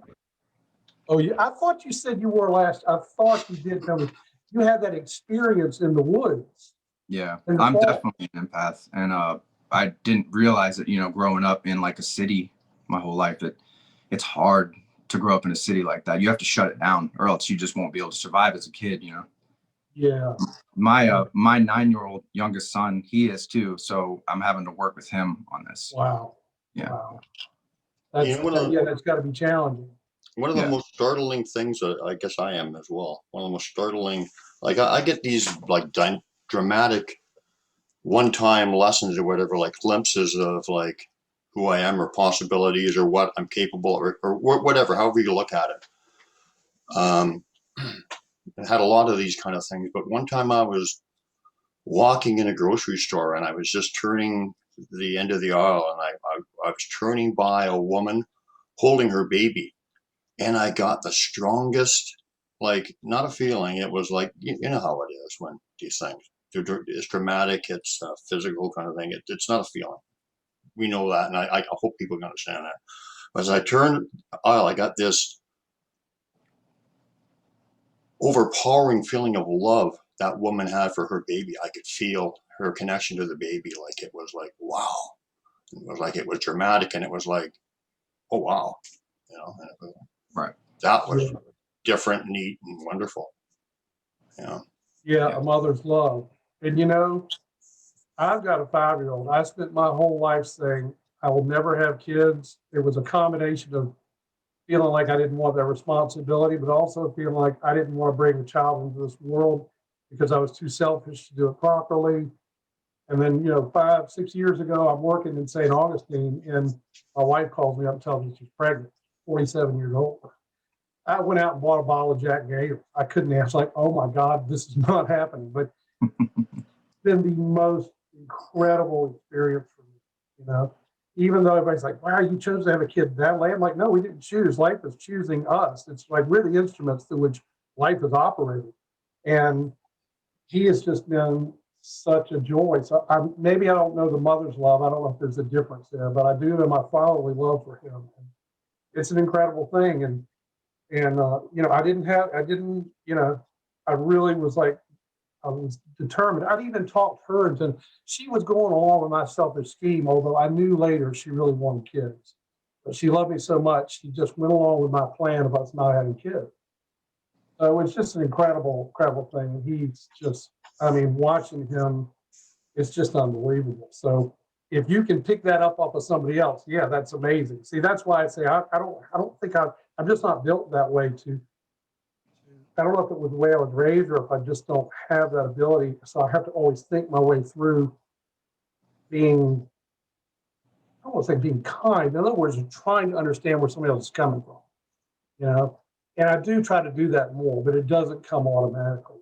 So I really, so like I'm trying to understand y'all, like Ryan and Sam, you know, trying to understand what it would be like to constantly have that ability.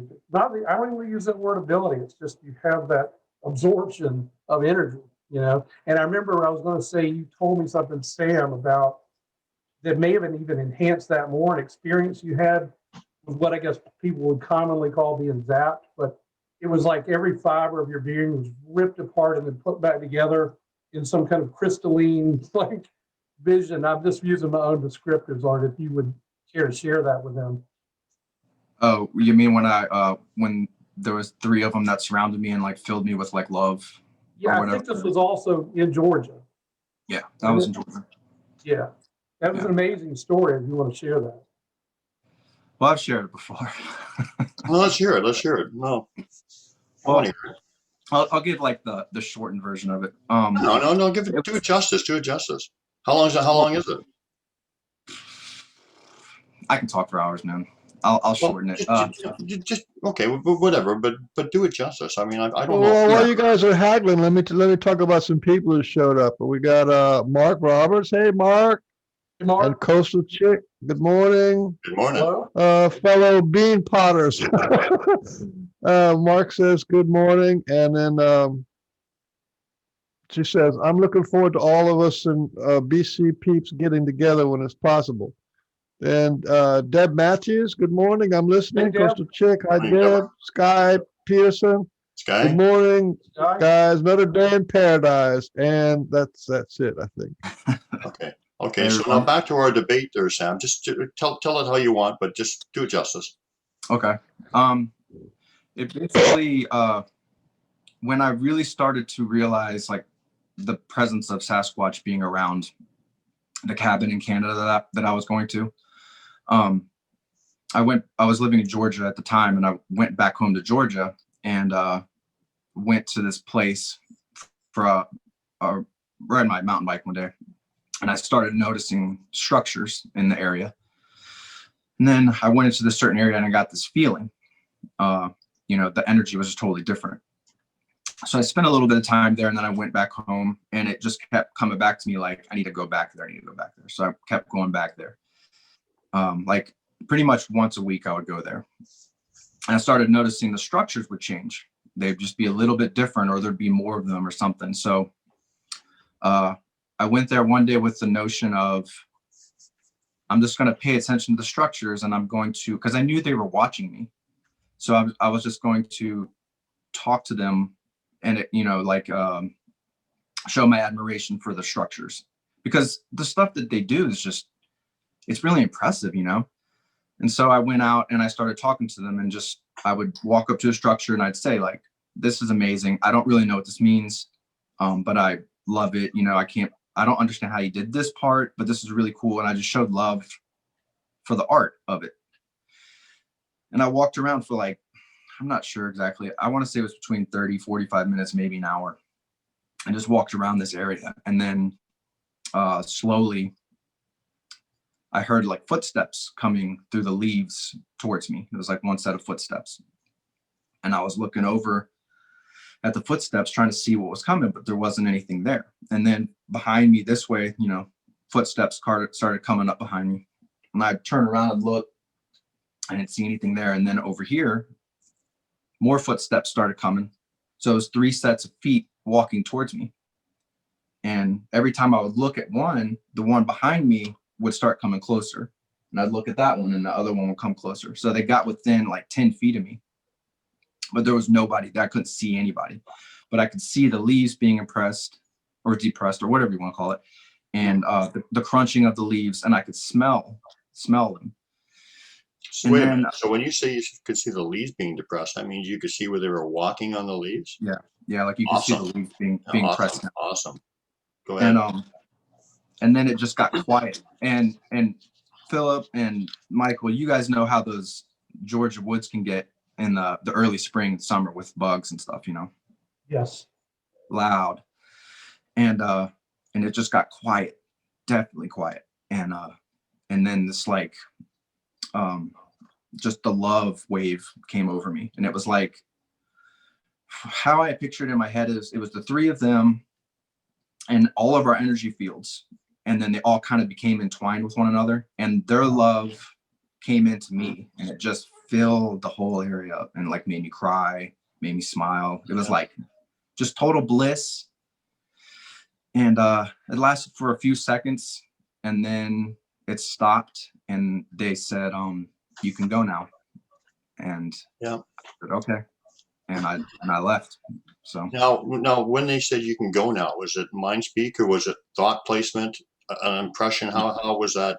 it wasn't a voice. It was just like the understanding, Right. you know, like you can Thought go. placement. Thought placement. Yeah. Yeah. Yeah. I mean, yeah, that when they give you that love thing, there's nothing like it. I mean, to me, when I first felt it, it felt like I said, this first thought I said was, this is universal love. This is the love, the connective love of everything. Right. It's us. And that's what it felt like to me. And I still feel like it is. And as a matter of fact, I'm tingling when I'm saying that, because they want us to know that it is. Yeah. Yeah. It makes me like shake when I think about it. So, excuse me. So go ahead. So was it the story, the whole thing? Or yeah. And the thing is, it's really hard to explain with words, because there's not really anything to explain it in our language.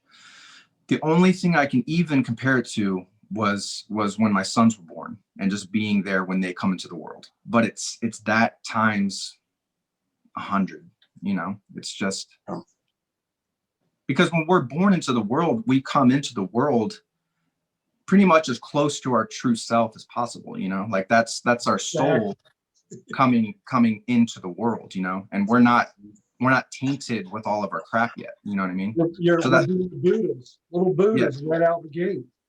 Right. Yeah. So like that's the love. And when I was there when my sons were born, it's like that whole room, even with the doctors and nurses in there, you know, it's just like you, your child, and your wife or whoever, you know. It's just that connection. No, what do you guys got to say about this? Like when I felt that I there was also a great deal of knowing and like a download connected with it. Do you want to speak on that, either of you? You know what I mean, right? I'm sure you probably. It was not only like that loving connection; it was a big knowing, and it was like it's been with me ever since. For me, right? It wasn't an awareness at the time, but it unpacked itself. You know, it was like the information was there, and then it slowly unpacked itself. Yeah, exactly. I get that. So yeah, like I know. Yeah, I know. Like I had a big stream of download coming in right in top of my head, walking on the forest one time. I could feel it tingling, and it was wild. But I said, and just like you said, I love that point you just made, because I thought to myself, this is going into storage somewhere, and for when I need it. Right. You know. Yeah. Well, sometimes you get an instant kind of knowing, but a lot of it is it's kind of just it's there, and then when it's needed, when time's right, comes forth. Right, because we have this blockage in our heart, our energy center, the heart energy center. So we have those things coming up from Mother Earth through us, and it'll hit a blockage, you know, whether it's your solar plexus or your sacral root or our heart or whatever. Yeah. And if your heart's closed, you can't get the energy fully through you, you know, and then it gets to your throat chakra, your third eye, your crown. And when they open you up, when they open your heart up and you feel that love and it opens the channel through, it also allows the energy to come in from the divine through, you know. It's kind of interesting, and I want to get Philip's take on the energy and the love thing, but I just dovetailing on your point, Sam, when I first started feeling them or whatever, and something would happen, something physical would happen, because they were trying to get my attention at that time. You know how it evolves and whatever, and it's not quite like that anymore. It's always changing. But, I would get an energy right in my third eye. Right. You know, which is one of the chakras, right? So, and it would give you a tingling and some kind of energy, and I would know, and then all of a sudden a rock would come out, or whoop, or something like that. So, that's how I know a lot when I'm going somewhere, or I feel like I'm on the right track, or they want me to, it's like they want me to go somewhere and I'm kind of going where they want me to go. I can feel it usually right here. That's like this, it almost feels like the muscles between my eyes are twisting, like someone's pinching it, twisting it. Yeah, I know exactly what you mean. So Philip Polk Palmer, what's your experience with the love and that kind of the subject here? Yeah, so I think all of you know this story, at least maybe not the other listeners. So like Sam, I'll try to give the abridged version of it. When I first got into this subject again, I told you I kind of re-entered it in 2008. I was coming at it at that point out of a place of curiosity, but I was also a person living in a lot of fear. So at first I was experiencing a lot of fear in relation to this subject.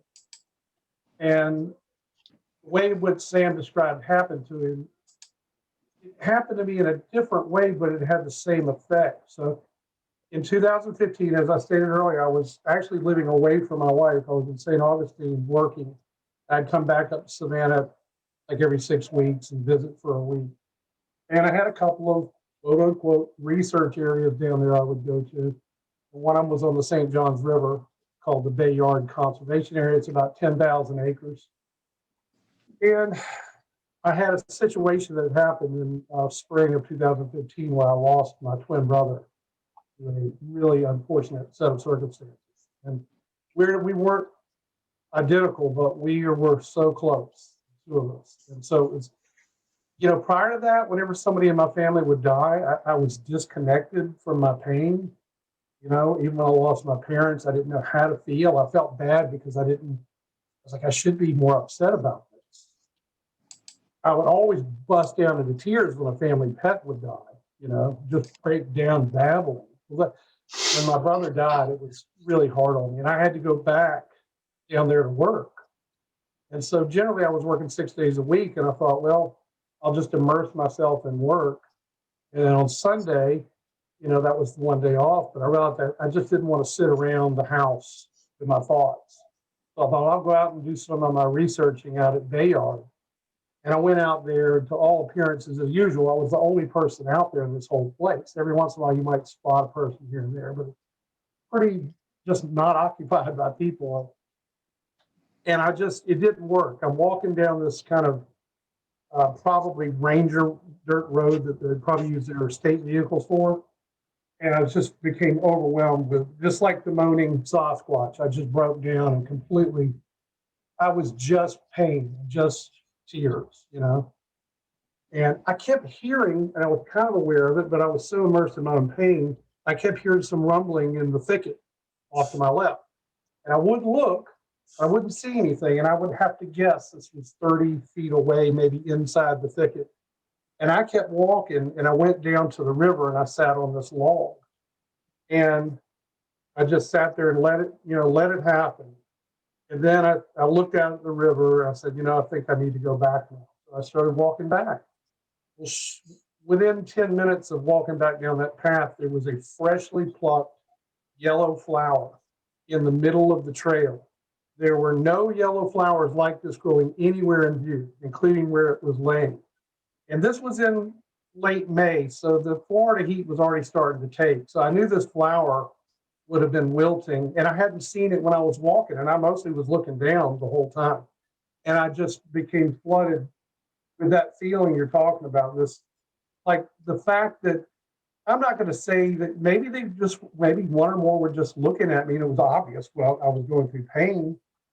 And I knew that moment, the fear left me that these beings they have compassion, they have empathy, and they were expressing that to me. And I just let it overtake me the way the pain did, this feeling of love. And then I just said, thank you to the forest and walked. And that moment there really was a big shift for me. Now, I'm still a person that battles the fear-based reality, even though I said, I know, intellectually it's something I need to keep working on. And I always say that I don't mean smart. I just use intellectual to mean I process things in that kind of left brain way most of the time. I'm one of Sam's probably, I sometimes get pulled into that political madness, and then I'll be like, what are you doing? You're just drawing yourself out. We all do, man. We all do. I'll Yeah. remember stuff like that though, and I go, wow. I was talking about this with Brian before we were on air, just about, allowing that stuff to draw you out, or allowing love to come in and flood that part out of you. So these kind of conversations are awesome for me, because I get reminders from you guys. There is a better way to be. I know sometimes you're gonna just be what you're being, and you're gonna do what you're gonna do, but there's that difference between pain and suffering, and the pain is what you experience in the moment, and the suffering is when you cloud it up in your past, your present, and your future, and you allow it to just take over. In that moment in that forest, I was just like that Sasquatch in West Virginia. I was just flooded with pain and then flooded with love at the same time once these things it was incredible. Yeah. That's beautiful. Yeah, you've told me that one before. That's Yeah. once again, I've heard that kind of thing. It's happened with me, that kind of stuff, and other people. But it's always, when it's personal to you, it's just Yeah. And like you said, it's a beautiful knowing. story. I didn't have to see him to have proof. It was just a knowing. You felt it. You knew it. Yeah. Yeah. Yeah. And I was able to that enabled me to keep moving through my pain with losing him. It was still a tough road, but it actually helped a lot. Yeah. I don't even want to try to break it down logically. My saying is you're handed your divinity upon ending your pain. When you face your pain and you heal it, then you're handed your divinity. There's something sacred, something holy happens. And along with that can come bliss and relief and gratitude and compassion. Compassion. Yeah. Yeah. About 6 weeks ago, I went off into the woods at night, about midnight or something.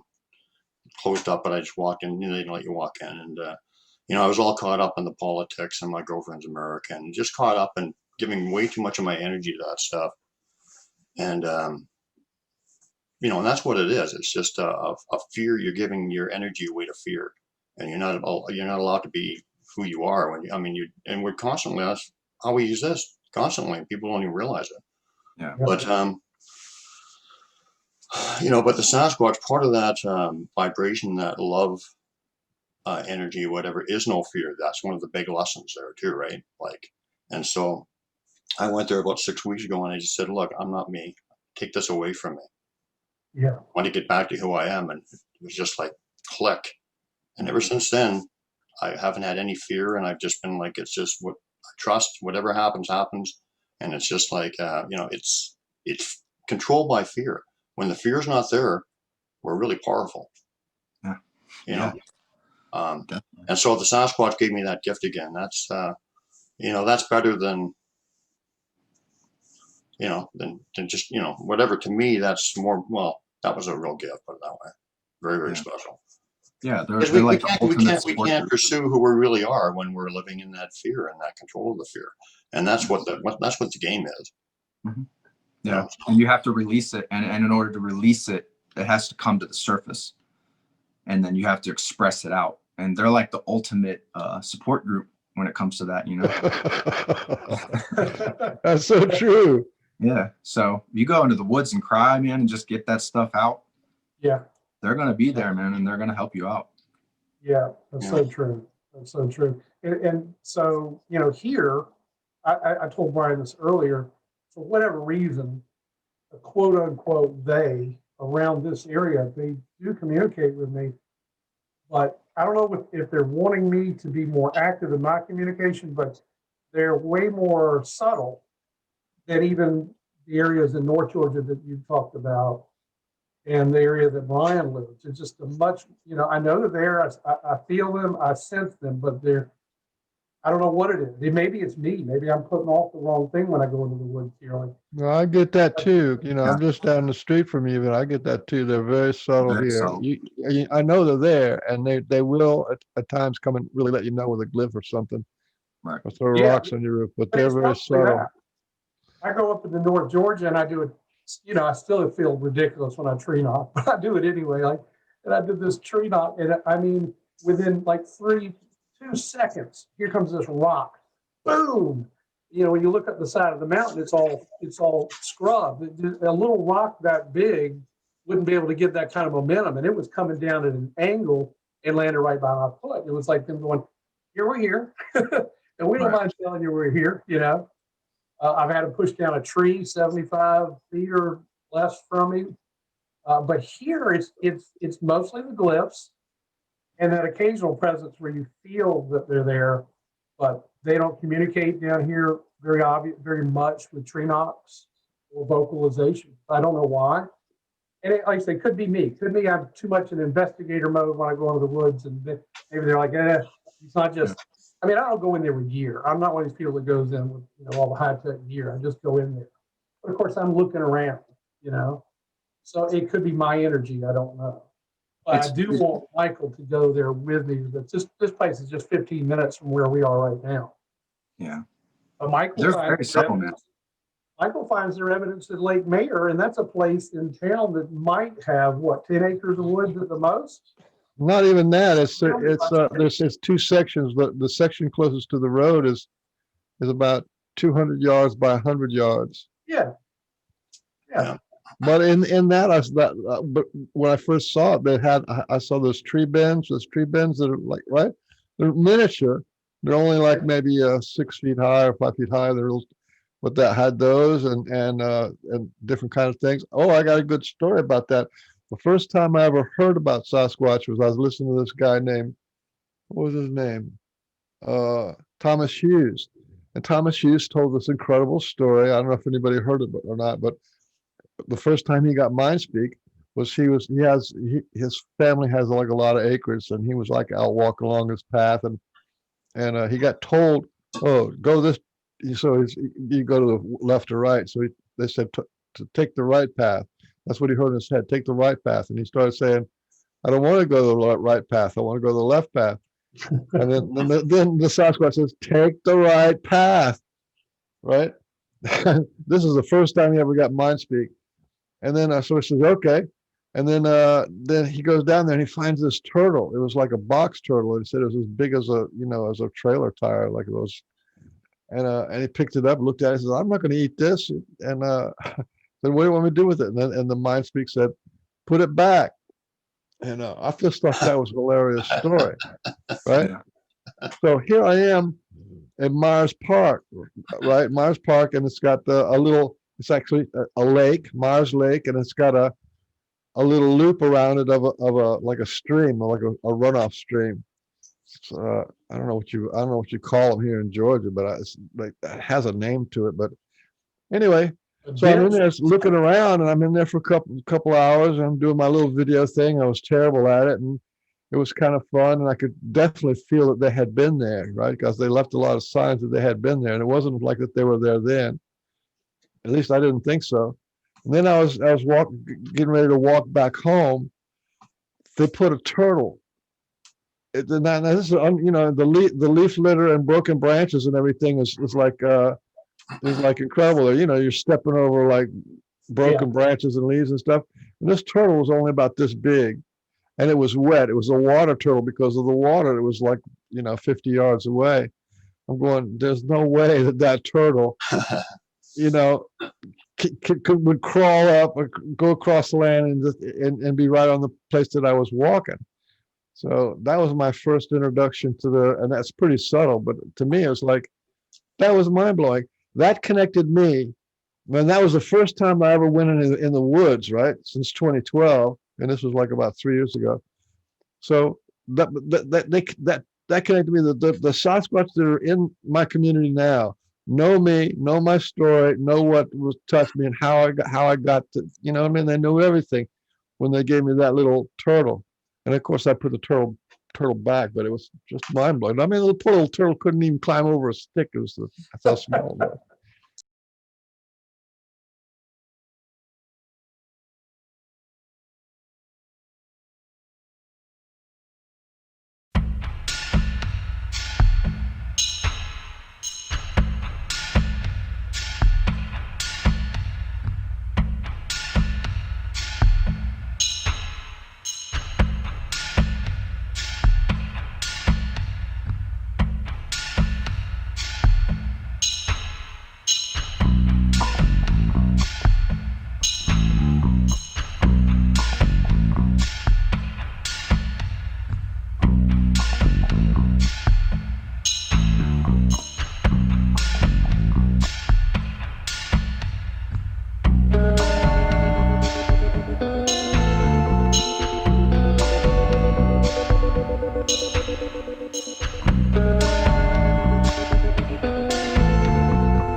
spits you out, and reflections have us fooled.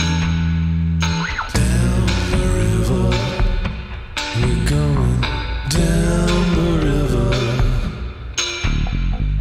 Down the river, we're going down the river.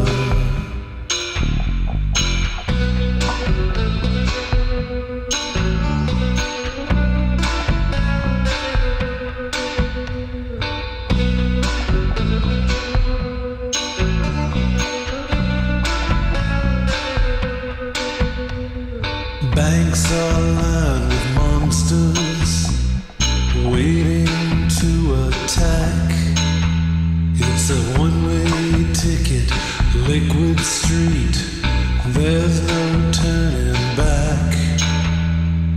Down the river, we're going down the river. Down the river, we're going down the river. Down the river, we're going down the river. Down the river, we're going down the river. Well, this lifeboat's getting full, and we're falling overboard.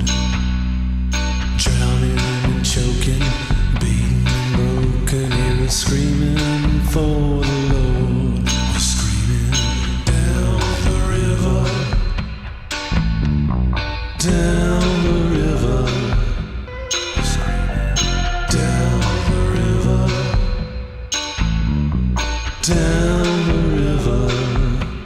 We're screaming down the river, down the river. We're screaming down the river, down the river. We're screaming down the river. We're going down the river. We're screaming down.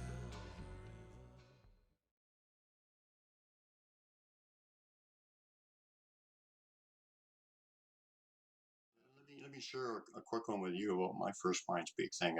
It's very similar to yours. It's funny. So I'm walking along the trail, and I get a MindSpeak, and this is an actual voice in my head. It wasn't there's different kinds of MindSpeak, but this was an actual voice. It said, "Go to the green tank." And I never had MindSpeak or whatever. So I started arguing with it. Like, I was arguing with the voice for like quite a while, and because I wanted to go to another place, right? I had my heart set on going to another place. I had left something there, and I want to check on it. So I'm reasoning with it. I'll go here and check this first, and I'll do it.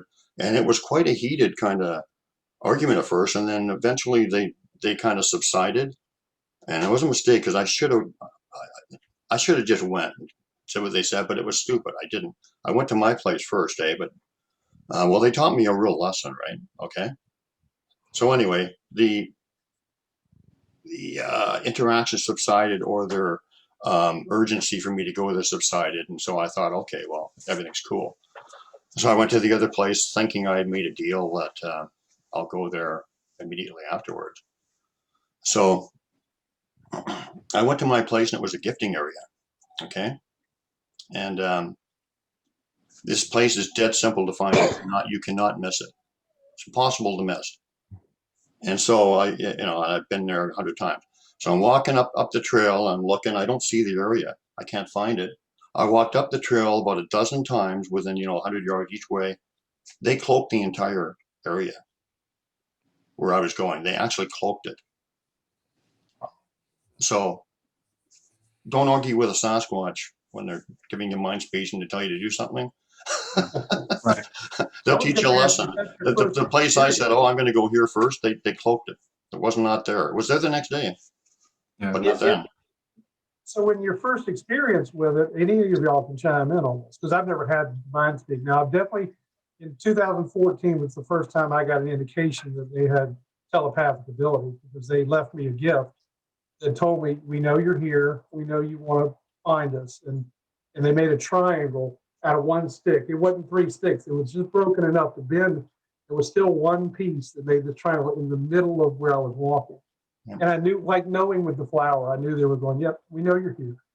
But I've never had mine speak. So did you, for a few moments, think maybe you were losing your marbles? You know, you're hearing these voices in your head? Did I? Well, it was just kind of dramatic because I'd never experienced it before. I guess I kind of caught on. You knew what it was.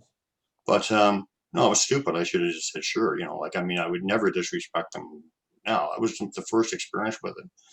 But you know, I was going to say, Philip, you know, you probably have had mind speak. You may not have had the classic version of it where you hear a voice in your head, but I'm sure you've had thought placement and stuff. When Like he said, I feel him. People have that pyramid of the pinnacle of mind speak is like somebody talking in your head, but it's not really. It's all the same thing. It's all mind speak. Even a thought placement is mind speak. Yeah. You know, so I'm sure you all, probably had it. Yeah, he has. That's the thing. Like, it's all subtle. It's all nuanced. It's very subtle. And if you can feel them, if you go into an area and you can feel them, you get mind speak from them. It takes a little bit of time to recognize it because it's not always a screaming voice in your head or anything like that. I only hear one voice, and that's my teacher's voice, and she only does it, you know, period. If she's near me, I'll hear that. But they want you to feel the subtler energies. That's what. It's usually thoughts, it's ideas, it's things that you would confuse with yourself because it's coming through you, and so it's very subtle. It's like I explain it to people like we're so overstimulated, you know, with everything in the world. It's like this weird analogy I use. It's like Doritos, where there's like the original flavored Dorito, and then there's like all these other flavors, right? And we love like Cool Ranch Doritos, nacho flavor, you know what I mean? Super intense. And nobody likes the regular, you know, tortilla chips as much, you know what I mean? So if you can pull back and get to the point where you can enjoy the quiet subtleness, you can start to feel it, and then you get an idea, and you're like, don't argue with this, just go with it, you know? Like, I need to go over here, and then you go over there, and then you're like, holy shit, like, pardon my French, but you're like, wow. And then you start to realize, and when you go into your areas, you're like, just let go and just go with it, you know? Don't go in with your own agenda, just kind of open up to whatever comes to you and just flow with it. Well, you know, it's funny because you said something about the quiet. It just made me think. Many times I've heard people describe being in the forest and it goes like immediately dead silent.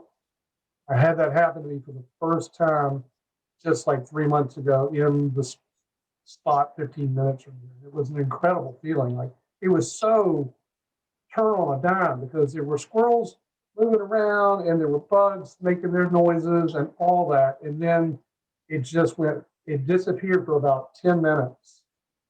I could hear the subtle traffic, the road where you enter this place, but that was it. There was no animal sounds, no branches crackling or anything. It was a real incredible. It was so silent. It was that thing where the silence is. Definitely. Yes. And I've got it somewhere. I had to catch this. So the problem is when I turned on record on my phone just to catch the silence, you didn't have the contrast of what it was like moments before because I didn't think I didn't know what was going to happen. It really was quite incredible. And I guess bouncing off what you're saying, I have had indications of things like you're talking about, like that intuitive, I need to go this way. You know, this is where I need to go. Mm-hmm. It could be for any reason too. It could be they know that if you go that way, there's a mama hog with her pups nearby, or whatever you call little baby hogs, because that place is loaded with hogs, you know. So I have had those kind of intuitive indications. You know, the subtleness is definitely true, absolutely. But sometimes, like with me too, sometimes a hammer over the head. Like they you know, they really don't leave you any doubt. For instance, you know, like we're talking about mind speak or whatever, like with a thought placement, whatever. Like they really. Blessed that they give me really detailed lessons in them. You know, I just got to work my way through it all. I mean, I guess I have to some point, but there's always continuous kind of things. But, you know, like a thought placement, like this is how to do it with me. I'll think of something and then the answer is right there. Like it's very detailed. It's like the whole lesson is like, I wonder if, oh, there it is, like Yep. thought, answer, like it's incredible. Yeah. Sometimes the answer comes before you even finish asking the question. Yeah. Ah, Yes. that's cool. Yeah, that's the time thing again too, right? Yeah. Yeah. So there's like the rock throwing and the branch breaking and stuff that you've talked about, that happens. That's happened to me a lot. It still occasionally happens, and that's because when you're not tuned in and we're overstimulated and we're focused on outer stuff, like what we see, hear, smell, whatever, and we're kind of ignoring the subtle messages that they're sending. They're like trying to poke us or like give us those little messages. When we're not receiving them, that's when they'll throw a rock or break a stick and be like, hey, like, wake up, hello, I'm over here. And then you're like, you have to okay, and pull in, kind of sit. And then that's when, because they'll sneak right up on you, man, like right up on us, because we're not, when they're in their like ninja mode, and they can sneak right up on you, even when you're like overstimulated and they're right here, you're not going to sense them unless you're quiet. Right. And then you'll be like, oh, you're right here. You've been here the whole time, and it's so paradoxical, you know what I mean? Yeah. And it is amazing. That's why I said they have the skill set, for whatever reason, to do any of that and to be right by you, tapping you subtly, Yeah. If y'all excuse me, I need to check on my son real quick, so I'm going to walk out for a minute. Please continue. I'll be right back. So, any new interesting things going on with you, Sam? Nah, I'm just trying to be quiet. I'm just trying to stay quiet with all the mess going on, So. Well, that's probably what you need right now. Yeah, me too. Yeah, I've yeah. Want me to give you guys a little lesson in psychic abilities? Would love that. When huh? Yeah, I would love that. And it wouldn't just be for you guys. We could do it with everybody who's watching, except almost everybody out there is more psychic with you. But this is for all there's a lot of people. I shared this to like 40 groups, and to understand what psychic abilities are, I think is important. You know what I mean? Because a lot of people have no clue. They think it's, you're moving something or when actually it's pretty common. So when Phil gets back, I'll give a demonstration, little exercise in psychic abilities, the woo for you. Yeah, I think everyone has that ability. I mean, maybe not everyone, but absolutely everybody, every woman, every man, every child, every dog, every cat, every tree, every blade of grass operates off of psychic. I guess you'd call it Wi-Fi. Consciousness, basically, just that unified consciousness that we all have, but we're not taught how to use any of it. And it is not only is it interdimensional, it's beyond time and space. We're continuously slipping forward and backwards in time. Yeah. Right. Always. What do you call it? The sort of whole reality, our perception shifts from backwards to forwards. I'll give you one example of it. Is when I'm talking, or any of us are talking, the other of us are listening, and then something before the other person's even finished what they're saying, we already have a thing that we'd like to say to follow up, right? So they're not even finished what they're saying, so you don't even know what they're going to say yet, and yet you have the whole reply. Right. You say, how can that happen? Well, that's because there's a delay there where you already know. Like you already know what I'm going to say. And as soon as I said, let's do an exercise on psychic abilities, and everybody said yes, right? Because they already know what's going on. You know, saying it's just a lot of claiming and owning your psychic abilities is just like you're talking about, paying attention to the subtle things that are happening, but it's not in the abnormal, it's in the normal. Yeah. It's only abnormal because we're taught it's abnormal. It's not. It's only abnormal when you pick up the phone and you know who it is. Yeah. Right. Right. Right. But we always know who it is. Mhm. It's just that at some point it's clear. Oh, my wife has called me. Right. Or there's an emergency, or there's something, you can feel that. Yeah. Yeah, because we're caught in our programming, and it's like that where we place our awareness. We're basically trained from childhood to place our awareness on this physical reality that we're in, and ignore everything else. Because that's all weird paranormal woo stuff.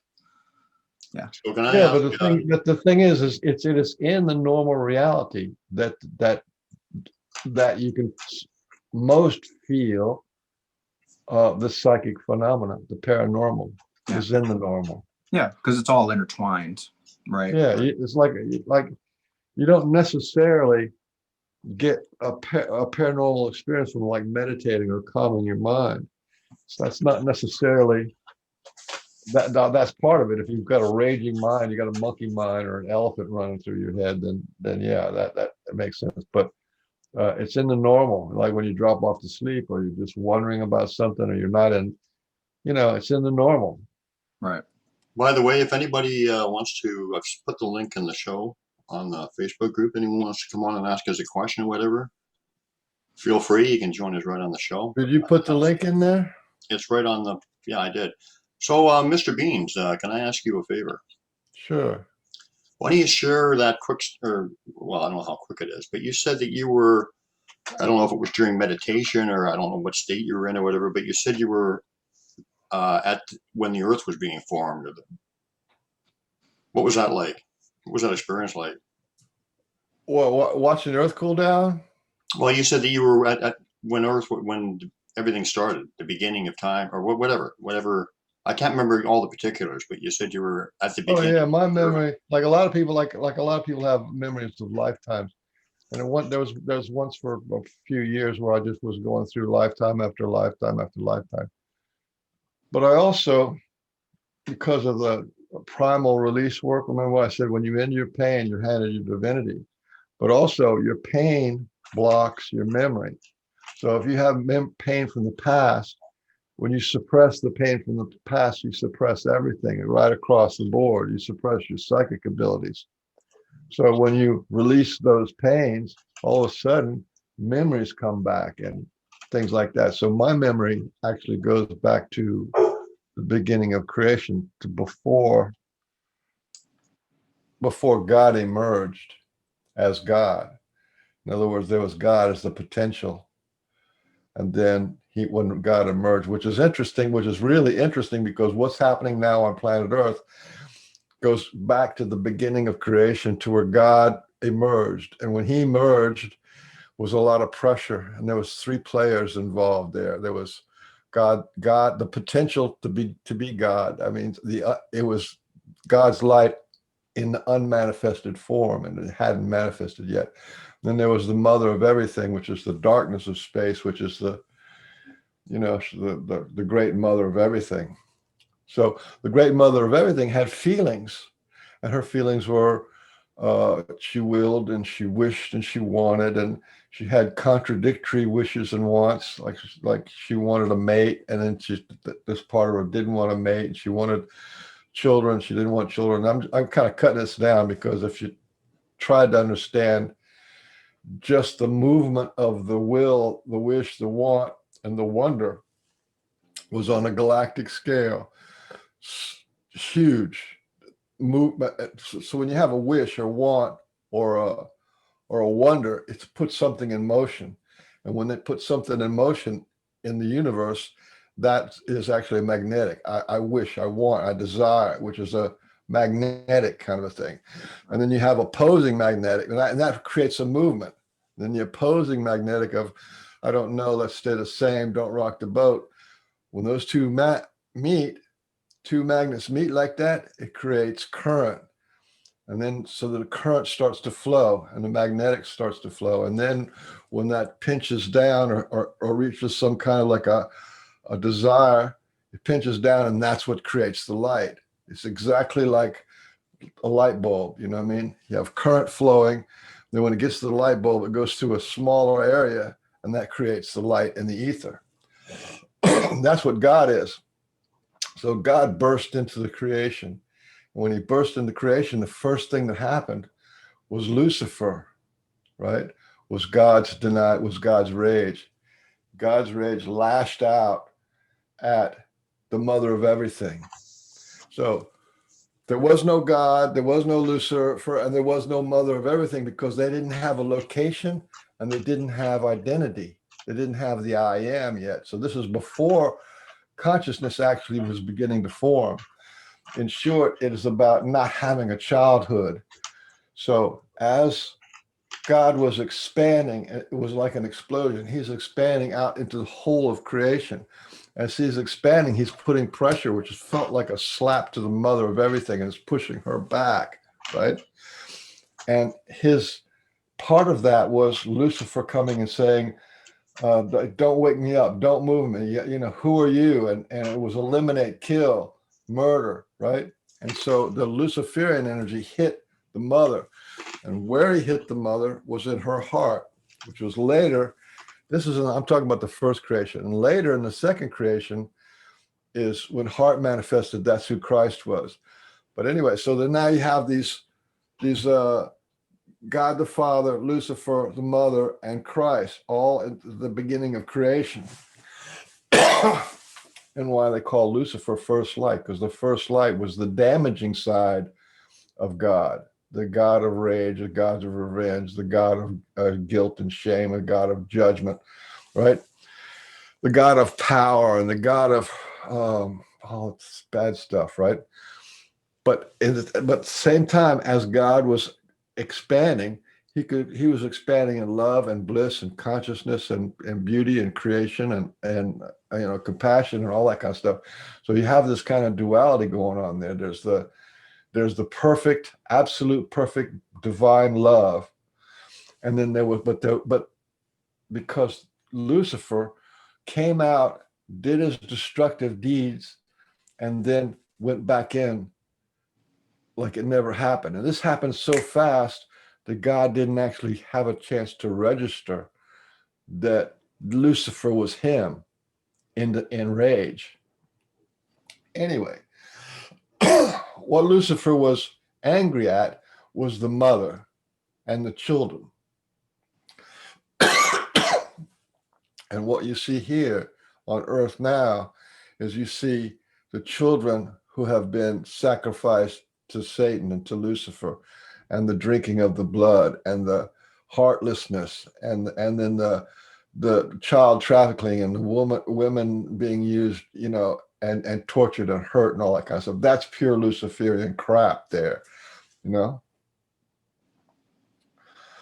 This is heavy duty stuff, right? To be able to connect what's going on right now in our reality all the way back to the beginning of creation.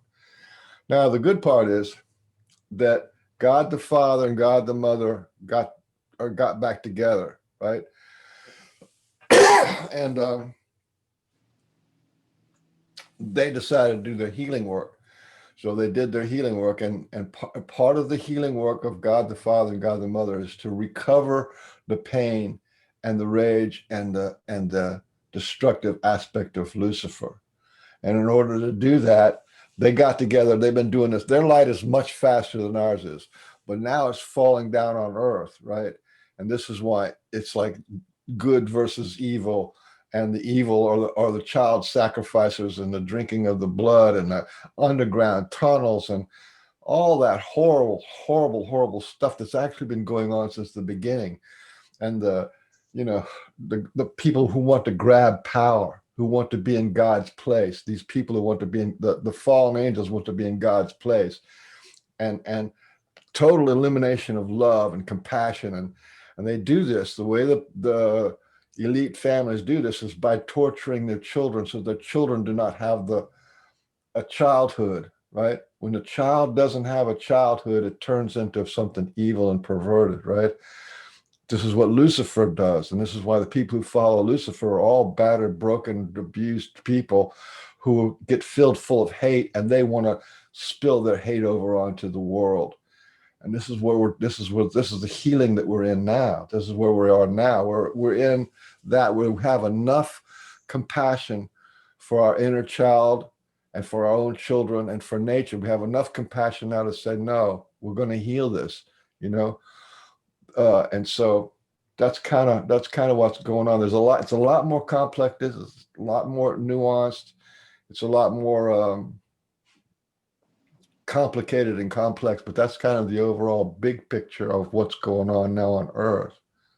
Yeah, and once again, no fear. I mean, it has to happen for the change to happen. So yeah, that's good.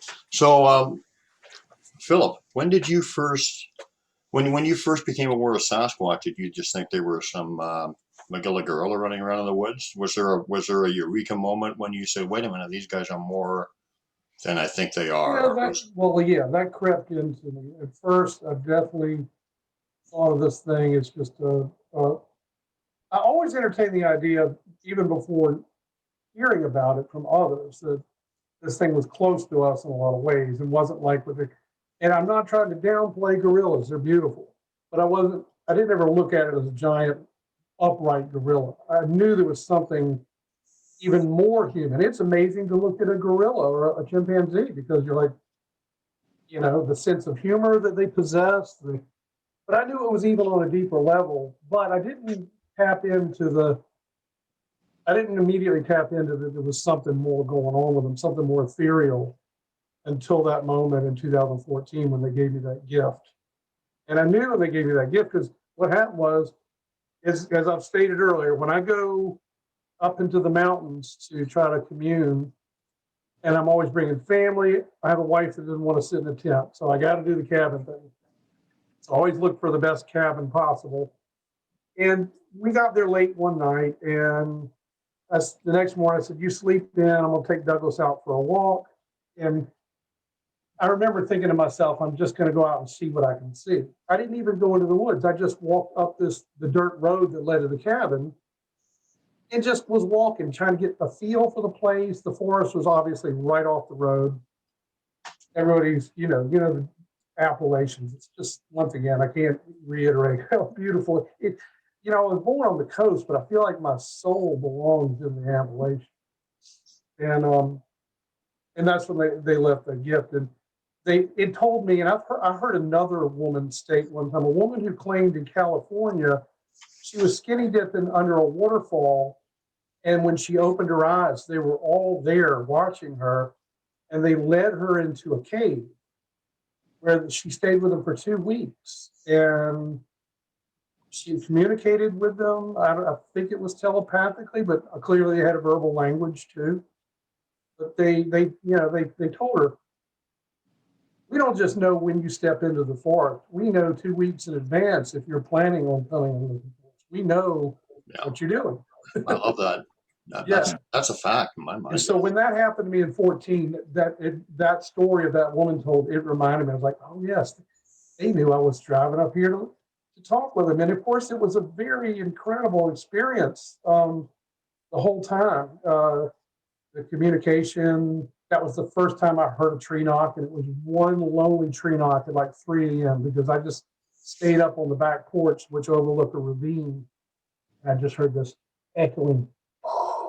I was like, wow. And that was my first time. So that's when I was never in every subject, whether it's UFOs, and once again, it gets back to division, right? I don't care if we're talking about politics, UFOs, Sasquatch, humans get a hold of something and we split it all up. So you got the apers, you got the people that say it's, that are more open to possibly the metaphysical. You got some people saying that they're connected to the grays and all this stuff, and they all fight with each other, right? More division. I'm just kind of open to it all. Like maybe it's all happening at once and it's all real on some level.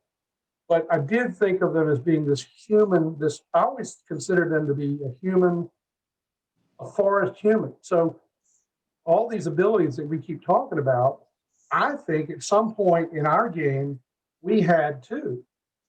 But then it started to atrophy as we relied more on technology. And I'm not trashing technology. You know, it's allowing us to do this right now, right? Right. But it's just one of the things. One gives way for the other.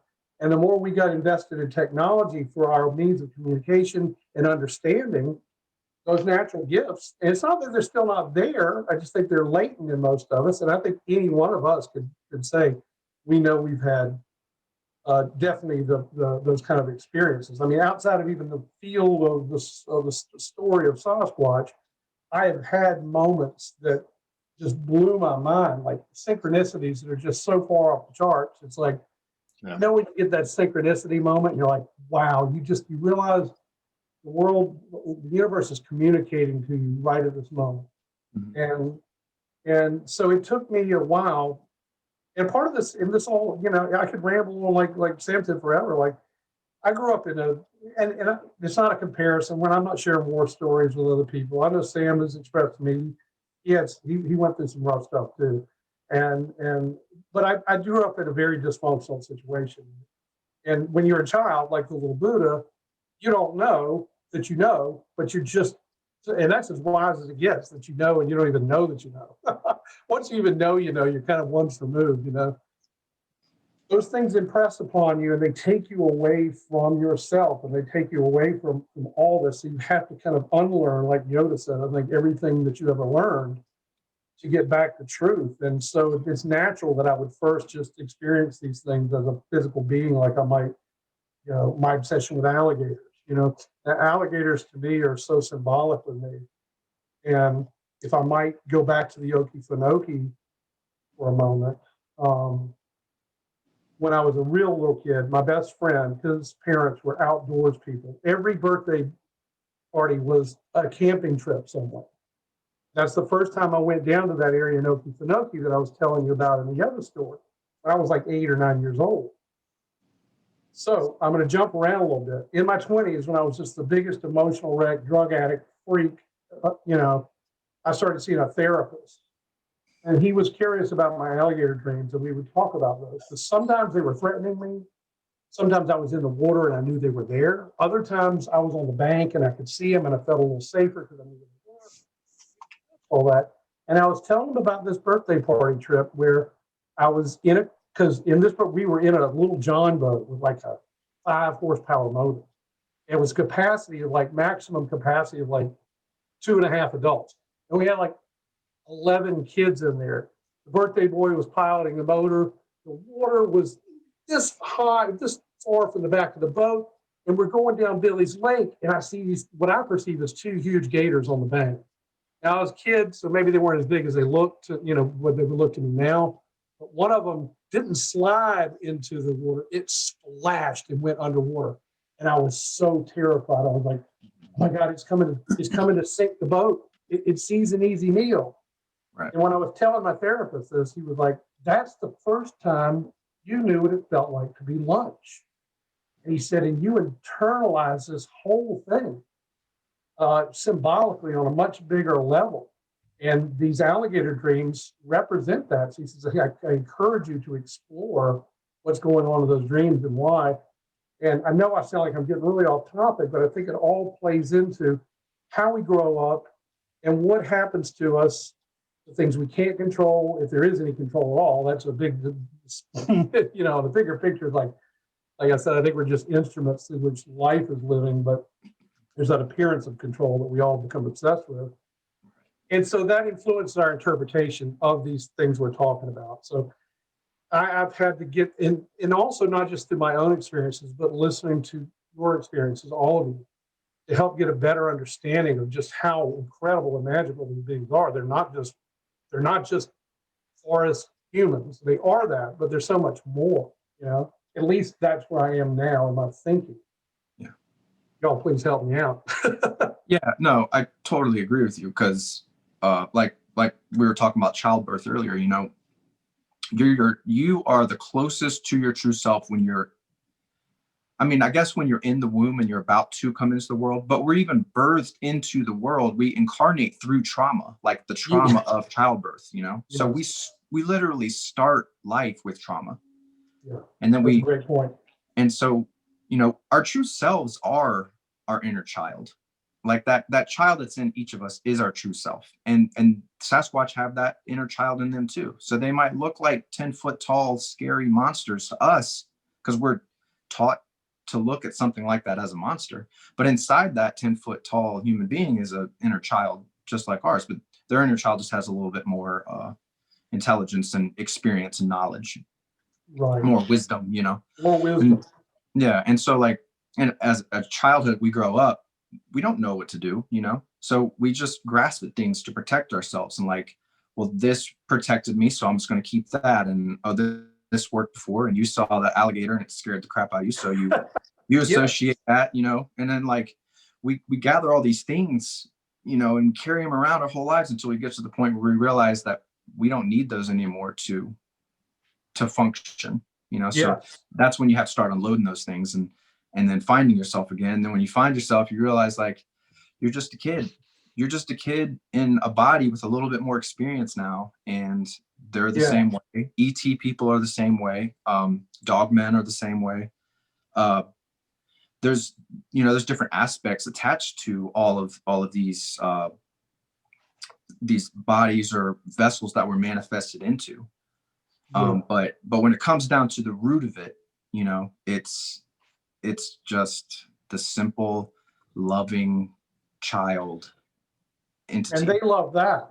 And you're right. So we had a moment where you posted some incredible quote one time, and it reminded me of a quote that I always loved. So basically what you're describing is we pack on all this stuff, and the way I look at it is we keep putting on more defensive coats. Mhm. And actually those coats are made of bullshit. Yeah. You know what I mean? To hide and to mask ourselves and protect ourselves. And it was Jed McKenna that said that enlightenment is not about becoming true so much as it's about unbecoming false. Right. Yeah. We have to strip back all this bullshit that we use as defensive measures against this world that's imprinting upon us. And that's what I think that these beings have the ability to offer us. And it gets me back to thinking about my friend Jill, who said they told her they want communion with us. They want that connection. They don't want to separate, Right. I mean, I think their gifts of hiding and all that obviously are great skill sets.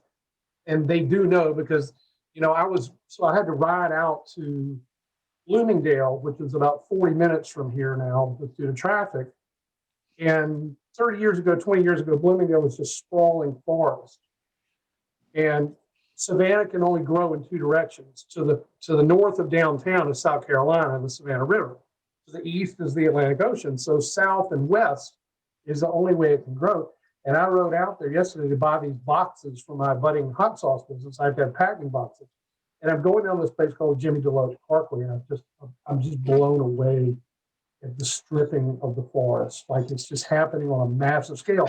So I do know that in their physical sense, because they are also physical beings like us, that is not a thing that pleases them. That, why aren't we making a better use of how we go about thinking about development and housing instead of all these cookie cutter apartments? Everything is just, it's Anytown, USA going up there and pooling. There was an old town pooler. I'm not saying things can't remain old. We have to have the new. But it's hard. It's just heartening to see it because I think about them. As soon as I see this, I think about them. Like, yes, they're now having to. I know that we say they can't exist in many places, but they clearly love the forest. It's like, what is that? Like a pig loves mud, or you know what I mean? We all have orientations. Right. Pigs don't even actually love mud. I think that's what farmers did to pigs. But before you go too much further, both of you guys talked about the ETs, and I read something just the other day, just like yesterday or something. I think it was from Graham. Anyway, he was talking about the first humans that were recorded was this guy Marciniak, I think, and in the 1950s, who was abducted, right? And it was like a big deal. And Betty and told Barney all Hill? the stories about being. No, that was before. This was before that. This guy's name was Marciniak or something like that. But anyway, the ETs told him. They said, And this blew my mind. The ETs told them, we are you. We are one. We are all connected. And it's just like my mind went boop, because that's exactly what the Sasquatch say. We are one. We are you. We're all connected. Exactly. And the other thing is, I wanted to finish up my story about the beginning of creation. Oh, What sorry. you're seeing down on Earth now is we are God's final healing. And that's kind of an interesting place to be. You know what I'm saying? The healing is done in the heavens. And now what we transform and transmute inside of us is God's final healing. That's why there's so much power of what's going on now. So many people are Right. healing. I mean, That's millions. exactly what's happening. Is everyone's healing and everything's coming to the surface to be released. That's exactly what's happening. Right. So it'll get ugly before it gets better, because that's how it works. If you have a disoriented, that was a terrible analogy, but if your sock drawer is, or your clothing drawer is a total mess, you're going to have to pull it all out first and then re-straighten it. So it's even going to get messier. It's just the nature of it, you know? Yeah. Yeah. And I do feel comfort in that, because I've stated, and I can't restate how I still fall into a state of fear so much sometimes. I still have so much growing to do, but I get comforted. And I feel like I know that this change that's happening is not actually political in nature. It's so much bigger than that. It's global, it's universal. It is, it's something coming to the surface, like you said, and having to come out. Right. Well, we got the 100 monkey thing going on now. There's been people when this big shift happened, it actually happened in the 1930s and 40s, when God kind of saw that he was not, here's the thing about God, is like God, everything that we have, God has, including denial. So, but God, when he went into denial, he went into perfect denial because he's God. So he didn't recognize all the stuff that was going on earth was his responsibility, right? Just like a man doesn't realize that it's his responsibility if he beats his wife or whatever. At some point, he has to take responsibility for his actions. So that's what's going on, and God's taking the responsibility for his creation 100%. And so and we who do our healing, we're just taking care of our shit, right? We take care of our stuff, whatever our stuff is. And so that's what I'm saying. Right. He's And ahead of us. that's why the sages and saints and yogis, gurus, teachers throughout history have said, in order to change the world, you have to change yourself, because, you know, like our objective reality is the sum of our collective subjective realities, all unified as one. And so one by one, we all have to heal ourselves. The next person has to heal themselves. And then we create the reality of a healed, you know, a healed society. Right. Yeah, reality is the content of our consciousness. That means all your loves, your hopes, your dreams, your wishes, your fears, all the guilts and shames and blames. That's the content. When you change the content of that of your consciousness, including your habits and all that kind of stuff, and how you look at it, when you change the content of your consciousness, reality changes. Change the filter of who it goes to, which is your true self or whatever, I guess. I don't know if I said that right, but yeah. But because the other way, that's why I keep telling people or whatever, it's too big. The other way, trying to put all your energy into these different things to try to fix something. The secret is go within, and then your energy does more to heal everything and to heal the planet, heal people you come in contact with, heal yourself, than anything you could do by scattering your energies haphazardly. Exactly. And with fear, based in fear too. Yeah. You know, it doesn't make any sense. No, we got to fix ourselves. You can't force anything on anybody, and you can't force anybody else to change. You can only fix yourself, and then compassionately, lovingly be there for other people, you know, to heal themselves. And everyone's boiling up with this rage and anger and fear right now, you know, but then they're deflecting and projecting it on other things. It's like, that's my problem. That's my problem. These people, those Republicans, these Democrats, you know, it's all this, but it's this like inner turmoil that's just coming out into their reality is like, that's my enemy. That's my enemy. But it's inside, it's all inside. And we each have to fix what's going on inside of us to fix the world. Like, so it's got to work itself out, and it's tough, and it's frustrating us to watch, you know, and it makes us mad, and but we always have to come back and be like, no, just don't let it get you, man. Just stay centered, you know. One of the biggest things they've always taught me is no judgment. Because Well, that's where the negativity comes in. Everything is we're associate everything with judgment. And so that's what I was going to comment on. Was you and I were just pre-show. We're talking about that. You were talking about judgment, and that speaks perfectly to your point, Sam, or whatever, you know. Separation. Judgment is all separation. Right. You know? We're unconditional love. Unconditional love. You just you got family members that drive you crazy, man, but you love them. You know, you just want to take them and be like, stop, you know, but you love them. You want to give them a hug. Yeah. That's what it's all about. We're working through our shit together, and we got to love each other through it. You know, we can't. I've got family members right now that are to the point of, 50 years together on this earth, 60 years together on this earth, and they're like not on talking terms because they're busy defending political people instead of, like being there for each other. And it just drives me crazy. I'm like, what are you guys doing? And it. I'm guilty as charged. I do it too. Right.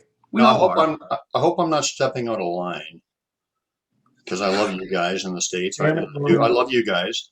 But how do you conquer the strongest, most militarized country in the world? You can't invade them. You conquer them from within with ideas, ideologies, political correctness, all these different things. That's what's going on. And and I'm not a politics guy, and I really don't want to be, but I think people should be aware. Open your eyes and see what's going on. I mean, there's too much polarization. I'm going to say there's the black and the white. The truth is somewhere in the gray, I think. Hopefully, I hope it isn't in the black. I hope it ain't the bad. I don't think so, because I want to create a positive future. I never go that way, but it's just too polarizing, and it's just like people are being divided and divide and conquer, man. It's like right. That gets back to information. It really gets back to the self, you know. Yeah, it does, and the information that we take in, because if you look at like if you pull back and look at it, going back to realities, like our collective reality is our individual realities manifest into one giant thing. On the macro scale, the United States is like the perfect example of what's happening as individuals. Like we've lived a pretty decent life, just kind of going about business. We've had it pretty good. But inside, there's been things that we've all been neglecting about ourselves. We've just got this mess inside.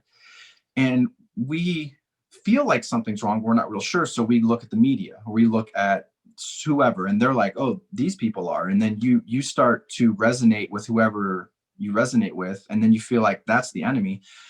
But as a country, we've been looking outside, like China's the problem, Russia's the problem, the Middle East, these people are the problem. And like they're manipulating us to look outside of the problems. Meanwhile, the whole country's falling to crap because we've neglected the shit out of it. And so now everyone's, just freaking out because it's kind of come home. And now it's come home, and it's like the problem's in the US, it's everyone, and then it's like Republicans, Democrats, Antifa, white supremacists. But it's like, no, it's all of us. It's all of us. We're all to blame, man. We're all to blame. So let's just all sit down and just stop trying to force things on people. But it's got to work itself out, So it's really simple too. There is no healing with blame. You have to put the blame aside. You have to let the past go. There's no healing. You have to move on. These are all typical things we've heard so many times, but it's very, very simple. People are talking about healing, but there's no healing going on in a lot of cases. I mean, I'm sure there is bona fide healing, but in a lot of these places where they say they're healing or whatever, it's just like they're just trying to punish people for the past, or rubbing it wasn't, or it's just the whole thing is sorry for the cockeyed thing. It's just cockeyed and backwards. It's ridiculous. Yeah, it is. Well, nobody takes accountability for what they've contributed to it. Like if you watch I watched a little bit of the impeachment trials the other day. I don't want to get too political, but it's like I just saw a bunch of people throwing blame. Like, yeah, he might have done that, but these people did this. It's like, can't we all just have like leaders that can sit down and be like, guys, we're all to blame for this. Like we've all contributed to this freaking mess. Let's just be adults and fix it instead of blaming each other. Like like you Well, said, it's funny to watch the politicians because they are some of the most dysfunctional people that there are. So The most dysfunctional people. they need to have these Zoom sessions with us. They really do. They need to realize that you know what they need to do? We need to put them in the woods. Put them in the woods. That's true. You know? That's true. It's so true. Yeah. Like I said, the Sasquatch are all about no judgment because when we're born as kids, we don't judge. That's right. We're giving those Learn judgments, to non-stop judgment, whatever. The Sasquatch reside in that level of purity, no judgment, love. That's Learn what to they judge. want us to return to. We can't be there because every thought, every, like you say, any word is associated with a judgment or whatever. I mean, we're just judgment, judgment, judgment, judgment, judgment. We have to reverse that. We have to get back. I know it's cliche to that inner child. We can't. Everything triggers a judgment in us. Judgment is negative, many times. Generally, you know. So it's not cliche at all, man. That's the heart of it. We all have to be our inner child and look at each other through unconditional love and compassion, which is exactly what we experience with the Sasquatch people. I know that's true because when I got that love zap, I mean, and I'm not, you know, it's a life-changing moment. It was all there. Right. All those answers, everything we're talking about there was all in that package, that blessing, that gift that I received. It's true. Yeah. Yeah. And those people, a lot of the people we talk about. There should be a song about the love zap. In the love zap, there should be a song about the love zap, and it should be to the tune of the Love Boat. Remember the Love Boat? The Love Boat. Wait a minute, Mr. Beans. Yeah. Haven't you heard my It's song? the Love Zap. Haven't you heard my song, The Love Zap? I did a song, The Love Zap. It's on my. Yeah, let's do it. Something exciting for everyone. Hey, this guy's my co-host. He doesn't listen to any of my stuff. He doesn't even really actually know my real name, probably. I wrote a song called The Love Zap. Beans. Oh, Let me say this. The dialogue between Michael and Brian is beautiful. Y'all's contrasts. You got so Michael was jokingly complaining about not being famous earlier. Formula for fame, if that's what you want. The awkward moments. The silence, I just want. I'll take fame as long as I don't have to have the ego attached. I'm not saying you have to attain fame, but I don't want all the negativity attached to it. I just want to talk to You people. want conditional you just want fame. your $5 million in your little private island down in the Caribbean, right? No, it gets back to what so Brian and I were saying, because it all gets back to, as Michael had said, and Michael kind of went over my head with a lot of that stuff, but it seemed to make sense at the same time. So basically, you know, like what's the comedian Bill Hicks said, you're the imagination of your cells. Once this in the illusion of time, once all this manifested, it's all based on polarity and duality. It has to be for it to even exist. Otherwise, there is that silence and that stillness that's reality, the real reality. So we had to start looking at the world in terms of things. And I had told Brian, if I want you to get to my house and you've never been there, I have to give you directions. You got to go down White Bluff and then take a left on Verneberg. That's all separation, different street names, different numbers. There was a practical reason for the separation to come about and the understanding of it. The problem is we bought into it. We actually bought into, instead of using separation in a practical manner, we bought into it as a reality. Right. And that's where it all stems from. Because now we actually think that we're like an ego housed in a bag of skin, confronted by an alien and fairly hostile environment, you know, that we have to constantly combat. And I told him, it's like, you know, when you picture a tree with leaves and two of the leaves you get there, you go, I don't like that leaf on the other side. You know, it's got brown spots on it, and it's all still the tree. It's all still the tree, you know. We just bought into this too much instead of just using it practically. Right. I mean, and I guess it was inevitable. It's all part of the story. The things that we're most obsessed with, which are stories and games, have completely manifested in our lives. Everything is about creating a story out of something or looking at it as a game, which I love looking at games. I see a man named Peter here. I would like to say hey to him. Hi, Philip. How are you?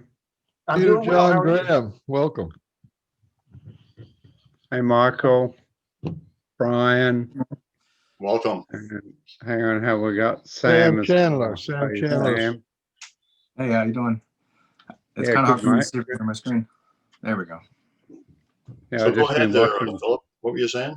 I'm done. I am ready to release my need to talk.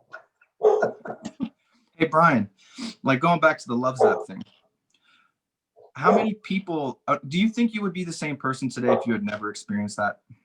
Oh, absolutely not. Right. I mean, I kind of was the beginnings of the same person I am. Like I had a lot of the same, but that just like, right. still, like it just like was a completely different. Yeah, no way. Yeah. So we're so closed off to love in this current state of reality. We're so closed off to love that nobody understands what it's like to love anymore. You know, like nobody really understands love. And so these people, the people that are like really freaking out right now are the ones that just are so disconnected from that. And that's sad. You know what I mean? So when I think about the greatest gift that the Sasquatch have given to me, other than connecting with my intuitive side again, it's just my reconnection with love and like my, our true self. Because once you feel that, man, you don't want to be like Part of the battle. yeah.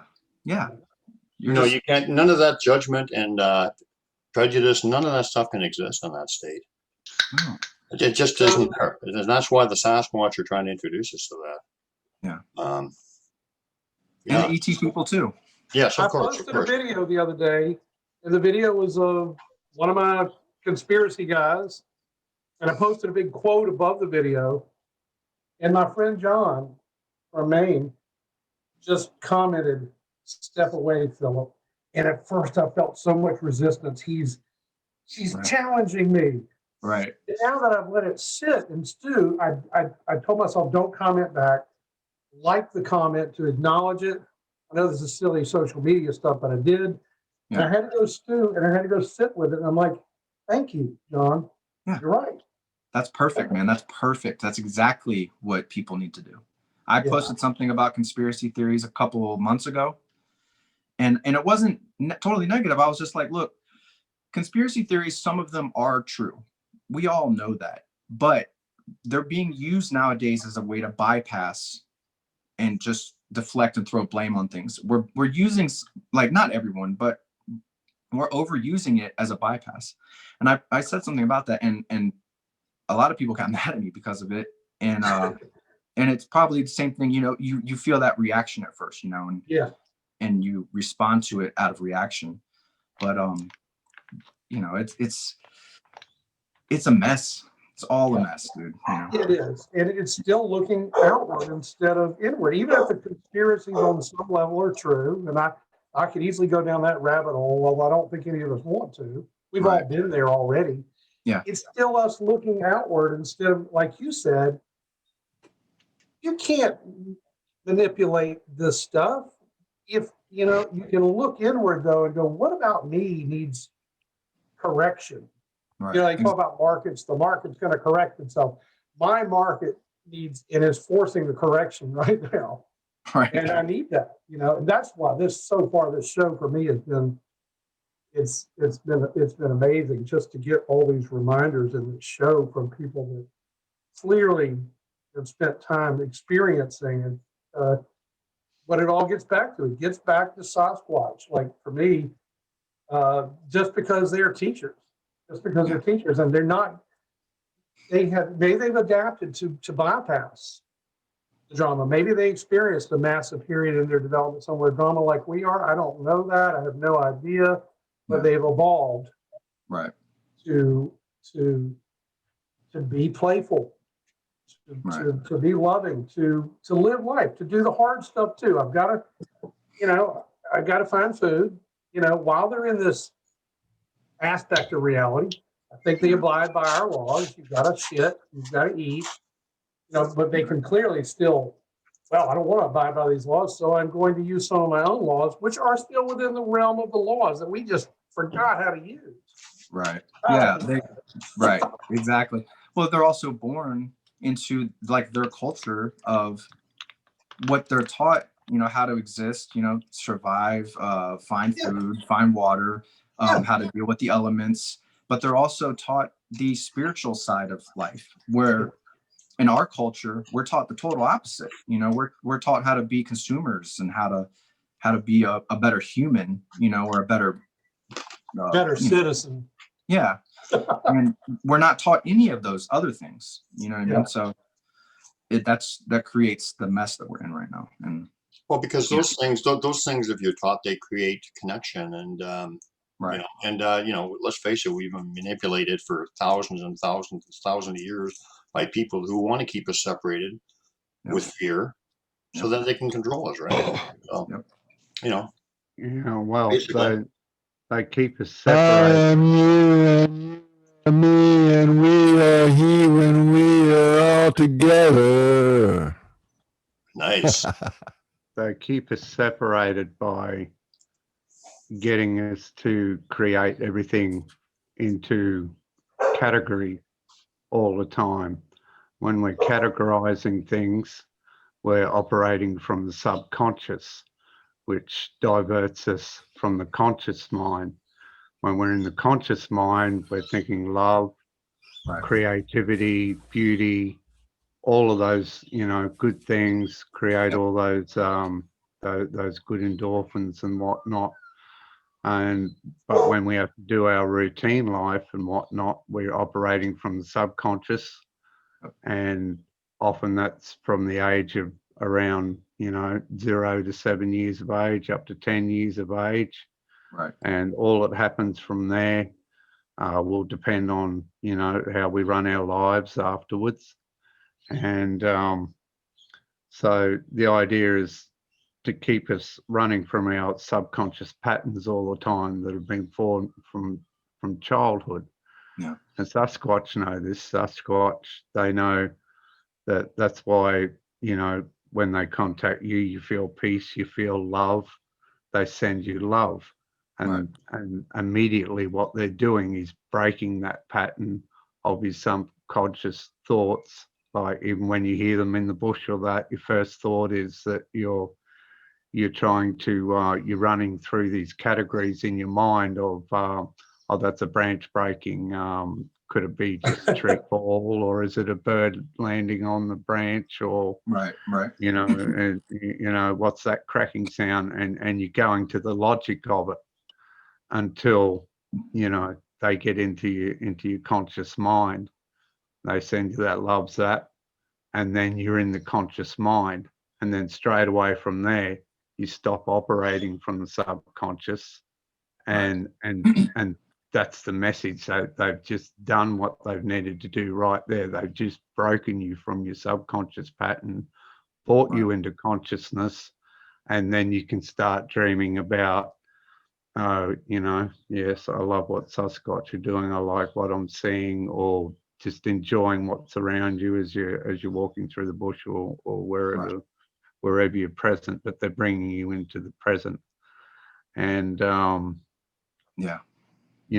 at the moment we're seeing. You notice how with all this coronavirus, a lot of people out of work. There's a lot of people at home, and of course, when you're working and whatnot, you're busy. You're running your subconscious algorithms. You're busy with your work. You got to think rationally. You got to do this. You got to do that. Right. Don't want to get your arm caught in the machine. You don't want the tractor rolling over you. Blah de blah.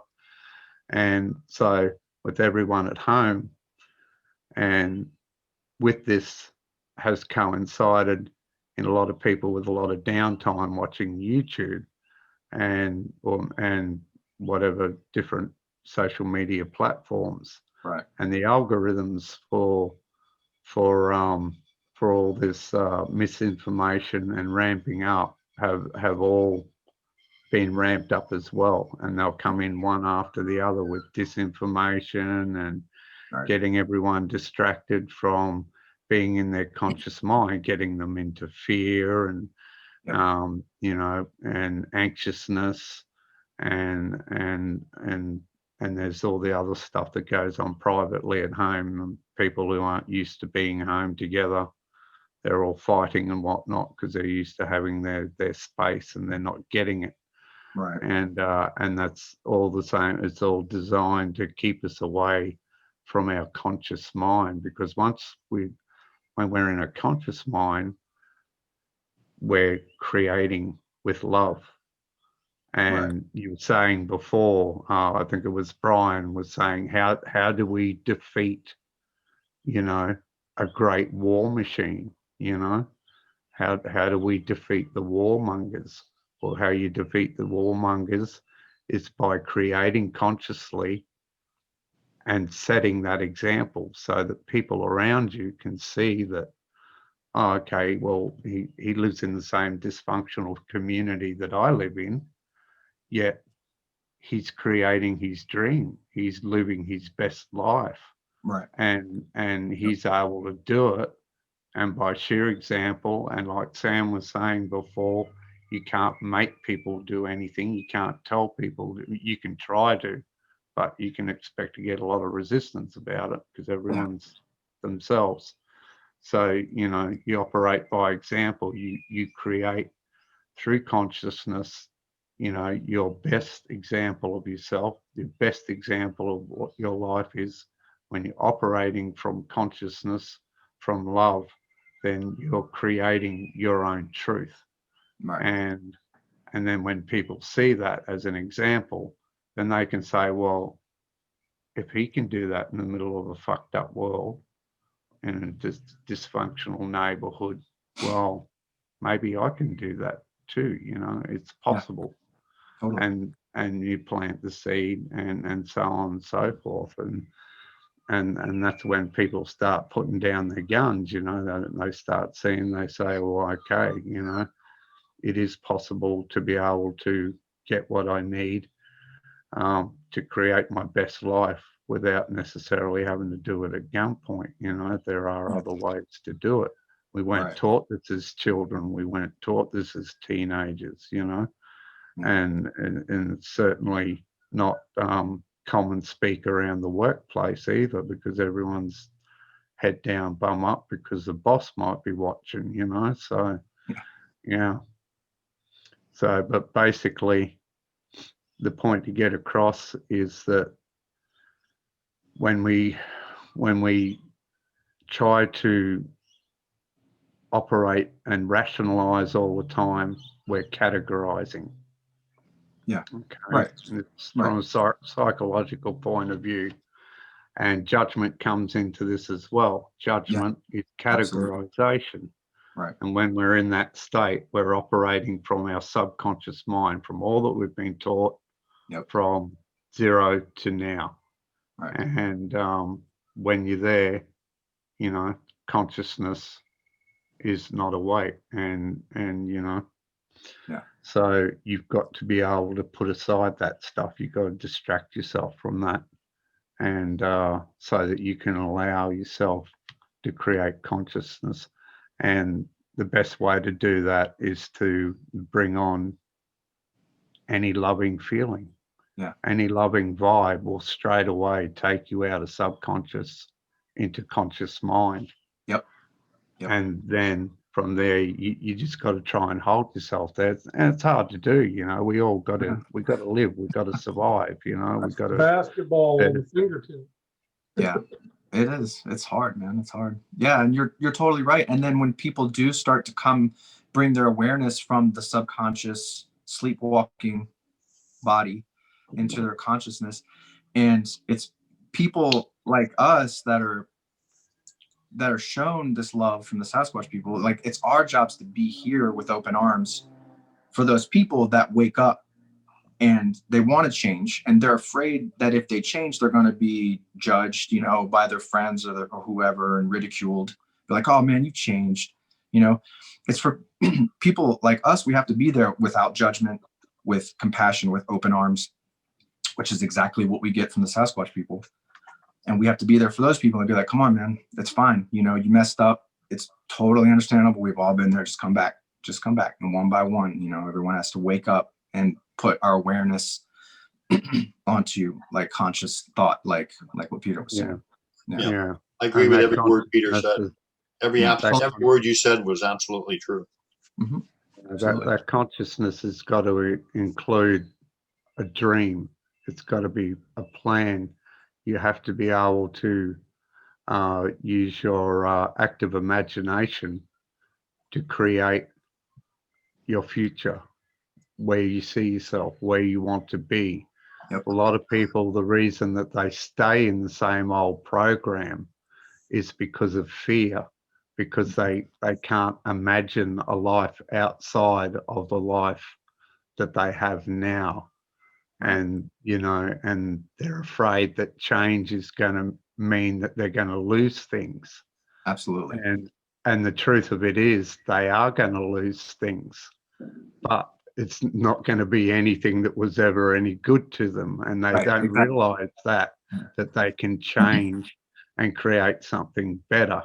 Yep. And it's okay to say goodbye to those, you know, patterns that don't serve them well, and create something new. But fear always comes into it because, once again, the program has always trained them to fear the unknown. Yeah. There's nothing to fear but fear itself. That's right. And you can't avoid fear. You know, everyone says, you know, like, even you're a good one for that, Brian. You're always saying no fear. Well, mate, good luck with that, because that's not my experience. Well, You know, right now I'm in that state. I've got nothing. I've got no fear. Yeah. Well, you got nothing pressing on you that's scaring you. You know, there's a lot of people in this world. Their daily life is I'm not fear. saying it like a crass statement, like, you know, like I don't. I understand that. I'm not saying it like that. I'm just saying that I'm in a state right now, like I asked the Sasquatch for help. I'm in a state right now where literally I don't think anything. I don't think anything can touch me. I mean, maybe there's a point where it could, but I just feel like I'm in that. Because you feel empowered. Brian, you're afraid of making an announcement. You feel empowered. You're supposed to be making 4 announcements, and you haven't made one yet. You must be afraid of it. Yeah, wait a minute. You told me you were going to make the announcements. No, I said I was going to remind you. You're supposed to be making announcements about your fabulous YouTube channel. Well, hang on a minute. Anyway, but yeah, but I mean, the Sasquatch are all about no fear, whatever. I'm seriously, when you are in that state of no fear, it's just that. I mean, I don't know. I mean, yeah, when you're empowered enough, you can endure the fear, and you can still move through afraid. It's okay to be afraid. Yeah, but it doesn't mean that it has to stifle you. You know, you can still move forward with the fear. Fear and pain. So earlier, we're about pain avoidance. We're also about fear avoidance, but sometimes it's necessary to push through the fear. Yeah. Bravery is, this is a cliche, but bravery is not about absence of fear. It's just saying, hey, I'm going to face this down, you know. And I know about fear. I've got a shitload of it. I think it's human nature that they always want to go with the least pain route. Yeah. Go ahead. Yeah, we're a bunch of stuff like that. Yeah. What were you saying, Phil? Go ahead with your comment. But well, I'm just saying, like, as much as I love the mountains, when we go up there, my wife is driving and we're going around a sharp turn and there's a sheer drop off of like 500 feet and no guardrail, I still lean towards the driver thinking that's going to help me not fall off the edge. Right. You know, that's fear. That's fear. And it shows you, for me, one of the biggest things that shows me my control issues is being a passenger in a car. The older I've gotten, actually, the more neurotic I've gotten about my imagination gets the best of me about, she's getting too close to that driver, that truck. It's a real issue for me. And it's a real pointer that this is an issue I've got to work with, my control issues, you know? You know, once again, control being largely, if not completely, an illusion. But all we can do is try to, I've gotten these philosophical discussions with people about control. And, you know, you turn it around 180 degrees and 360 over and over. And I'm still open to the idea that we we have some control over how we're reacting to our environment. I entertained a period in my life where I decided we had no control. It was all an illusion, some kind of biological holdover. Right. That really the universe is doing us. We're not out there. But I still remain open that maybe the only choice you have in life is to decide whether you have control or you don't. And if you decide you have control, you live your life banging your head against a wall over and over and over. And if you decide you don't, that's the ironic freedom where suddenly you feel like you're surfing and you're doing a great job. You know, it seems like a total contradiction, a total paradox, but there's that saying, let go or be dragged, right? The universe is taking you down this river. And you can kick and scream all you want and grab the branches on the, on the bank. Yeah. Or you can go, hey, let me work with this. And then the magic really unfolds. And I have felt that. I keep stressing to you guys, because I feel like y'all might be a little further along in your development with fear.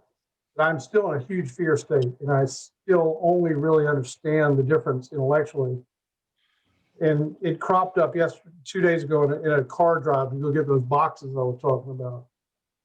Me just being the passenger in this truck that was moving at 65 miles an hour. I was like, dude, you've got to relax into it. You know? But I get those reminders, and it's important. And I'm getting them through all of y'all through your discussions. I'd like to clarify the fear thing. I mean, like I'm talking about the big picture thing. Like I have faith that whatever's happening is, is going to be okay or whatever is what I'm saying. I mean, but I still don't want to be in a tunnel underground. Like I'm claustrophobic. I mean, I would be freaking out. Yeah. That kind of fear is different. I do get a good feeling about the big picture.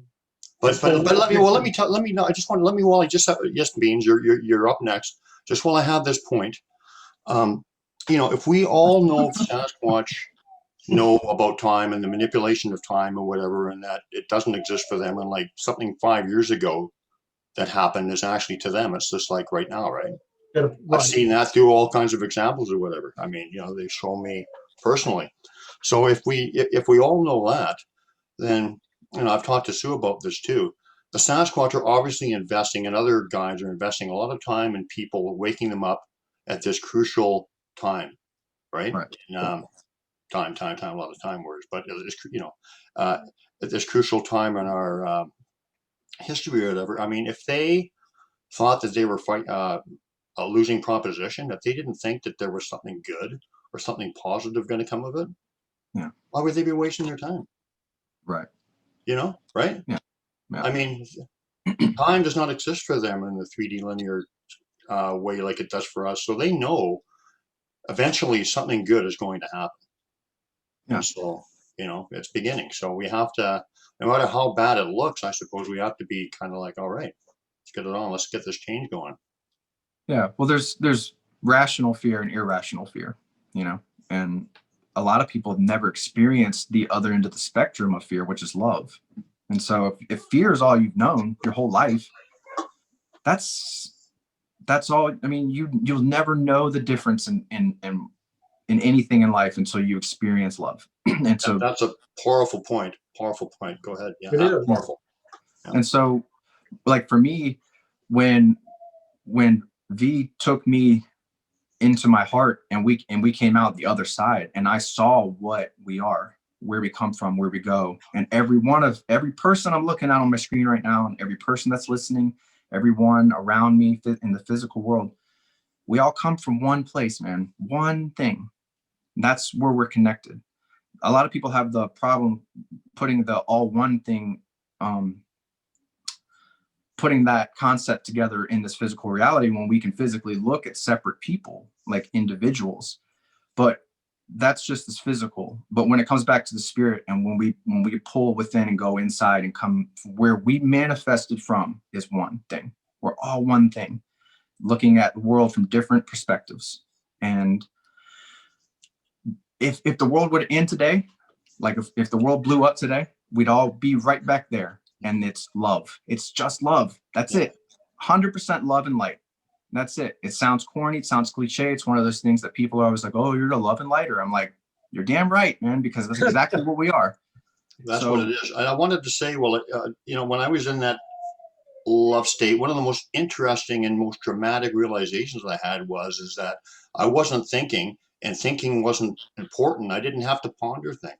I had an all knowing, and I wasn't putting my energy into all these what ifs or whatever. And I think that's very, very important. It was just like, it didn't matter.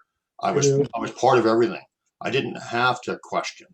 It was very dramatic. Yeah, it's all connected into that. Yeah, that's another thing society teaches you. Part of the trick is thinking, intellectualism. You need to be thinking more.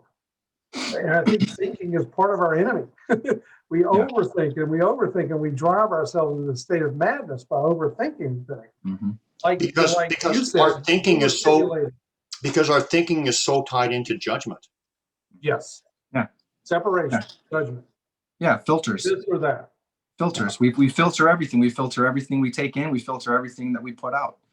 You got to remove those filters to get the true, unbiased, life. You got to express for success. You know these silly things that come up on Facebook, like the dress that some people see as polka dotted and pink and other people see as green? Right. Aside from being a major distraction from anything, that shows exactly what Sam's talking about, filters. We have these built-in filters, and there seem to be different people that have different filters, and that's all, of course, part of the separation and the manifestation and of that, And so you can see why we're all like, it's Trump. No, it's Biden. No, it's coronavirus. No, it's, it's because of these separate filters. People literally do interpret the world through their senses differently than we do. Absolutely. And if you buy into the physical reality, their perspective is just as legitimate as yours. Of course, the thing is, you have to learn to bypass that. You have to learn to realize anything that's based on what the senses are picking up is still part of the waking dream. Yeah. And you've got to be able to bypass that. Yeah, there's 7.8 billion different perspectives on Earth right now.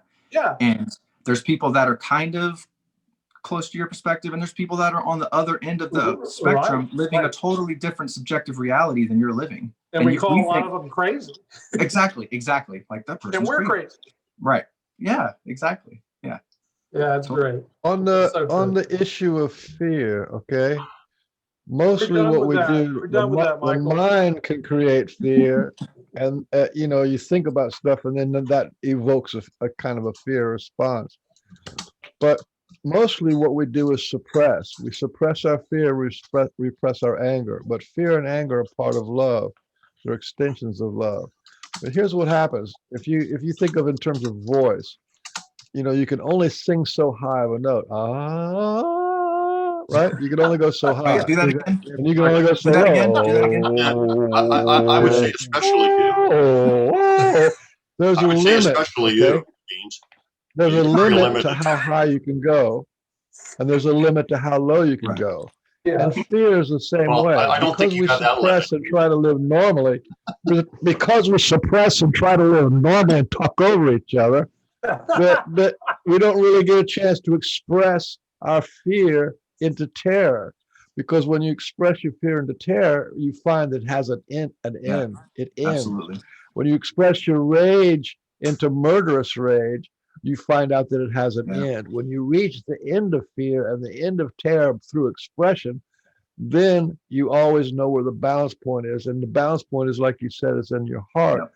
And we need to be able to express. But the problem with anxiety, stress, depression, fear, and all those kind of things is that they are symptoms of suppressed fear, suppressed stress, right? Excellent point. When we let it go, like you're talking about going into the woods and letting it go, let all that to find the end of it. When you find the end, that's the end of it. Yeah. And it's the same with your pain. Here's what's interesting about pain. Pain is what binds people most closely together. Pain and the compassion that comes from pain. When you go into your own pain and you find the absolute end of it, it is in that end of it that connects you to your mother's pain, your father's pain, your brother's pain, your sister's pain, your city's pain, your nation pain, the global pain, the pain of everything. You connected to absolutely everything in your pain. And again, we spend most of our lives feeling the terror of experiencing the pain. Right. But when you go in there, it's like jumping in the water. It's like it's cold. You don't want to do it. But once you go in there, it feels good, So express for success. That's the only way. You can't intellectualize your being in your heart. You can't intellectualize Right. not being afraid or not Yes. being angry. You have to go out there and let it happen. Yeah. Yeah, it's outside of reasoning, I think. It comes from the heart. You're so right there, Michael. It's about acknowledging your pain. When you express it, you're acknowledging your pain. Yeah. When you acknowledge your pain, then you can see it, and then you can change it. You can make your change. You can go from pain to love. Then, Right. because you got something to work with. Yeah. You can polarize it. Well, it works with anything. But people blame themselves, like people who are always repeating their problems or whatever and constantly blaming themselves. Because we're taught to shame ourselves. We're shamed by our parents. We're shamed by our society. They're blaming We're others. shamed by our not teachers. addressing it. We're shamed. We're brought up on shame Right. to the point where, even It's if we've done toxic. nothing wrong at all, Very much we so. eventually, as we grow up and we become adults, and we haven't got our parents around to shame us anymore, we start to shame ourselves. Yeah. And the whole thing just keeps going on and until we wake up to the whole silly nonsense, Right. and it's all the sins of the fathers and so on and so on. And take accountability for it for ourselves instead of passing Absolutely. it on like it's somebody else. But anyway, let's try to get this back to Philip and some Sasquatch stuff. So tell us some of your favorite Sasquatch stories, or some of your favorite encounters, or some of the You mean most personal? or some of the stuff that stuck with you the most. Well, I will keep going back to the as I've stated repeatedly during this whole podcast, in the Appalachians, for whatever reason, whether I'm talking to the same ones or that they're manifesting down here, I don't know. But up there, maybe it's the mountains themselves that give them a bigger sense of bravado. I feel more comfortable in the mountains. I feel more protected in the mountains. Maybe they do too. Maybe they're more brave to come out and throw a rock at me or push a tree down, like Sam said, to get my attention. You're an down empath, here, when man. it's all You're an empath. You're totally an empath. when it's down here on the flatlands, there's nowhere to when they're expressed physically, they're here on the flatlands. There's no hills to tuck into, so they disappear, I think, more quickly. And so my favorite stories are with the bravado, and so that whole experience with 2017, in addition to the one that I already told you about in St. Augustine, and my first and only sighting. I've only had one sighting. Since then, I've never had a sighting of, and yet I've had much more interaction, much more deep interaction, even though I haven't had a sighting. Like that sighting was all I needed, and they know that. It's like, so for me, it was a couple of times I spent up in North Georgia and North Carolina. I've got a friend who's got a cabin in North Carolina, and she's in Saluda on the Green River. And long before I ever went up there, she kept saying, "You got to come up to my cabin." And here's the thing now, she's a woman who back during the 90s was like a good friend of mine, but with all the rest of my friends, like Philip's that crazy guy that's always talking about conspiracies and cattle mutilations and all that stuff. She calls me up one day in 2015 in a panic. It's like she just suddenly downloaded every conspiracy that's ever happened all at once. She's drunk and she's freaking out. She calls me at 3 a.m, just having a meltdown. I had to try to coach her out of it, and that, not that I was really capable. So the thing is, I've always tried to kind of like get her steered, towards a little bit. Okay, you've seen this, and I think it's a necessary part of your journey. I said, now let's see if we can work our way towards more of the working out of the dualistic panic and into the singularity, into the love, into the openness. And that's been a hard sell still. She's still doubling down on, but I would tell her, I'm getting somewhere with this. Is I think you've got our forest friends, even before I've been up there. I've got a gut feeling about where you are, that they're there. And I've been up there twice, and both times, like, they are right there. It's amazing too, because there's she lives at the bottom of a mountain on the Green River. I mean, they're still elevated. It's all mountain, but she's at the bottom of an incline that you have to do this really snaky switchback on the road to get to.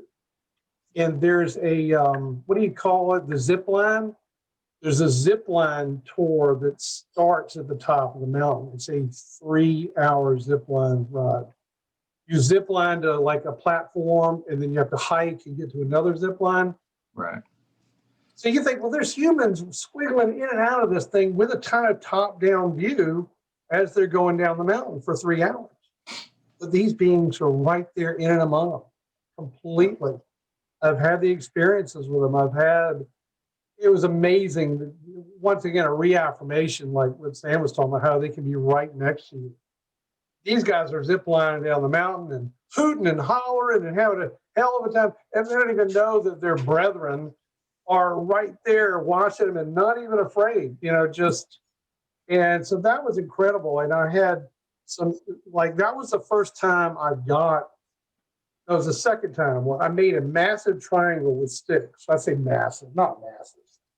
2 feet, each branch being about 2 feet, and I put a giant stone in the middle of it. Well, I had to leave, and she stayed up there, and I said, did you go check the glyph I made? She said, yeah, the stone was completely gone, and in its place was an X. They took away one stick, and I made an X. I knew it, Yeah. No, Brian, to answer your question, like, all this stuff just blows my mind away, but y'all have all had these experiences and know more than I do about it, and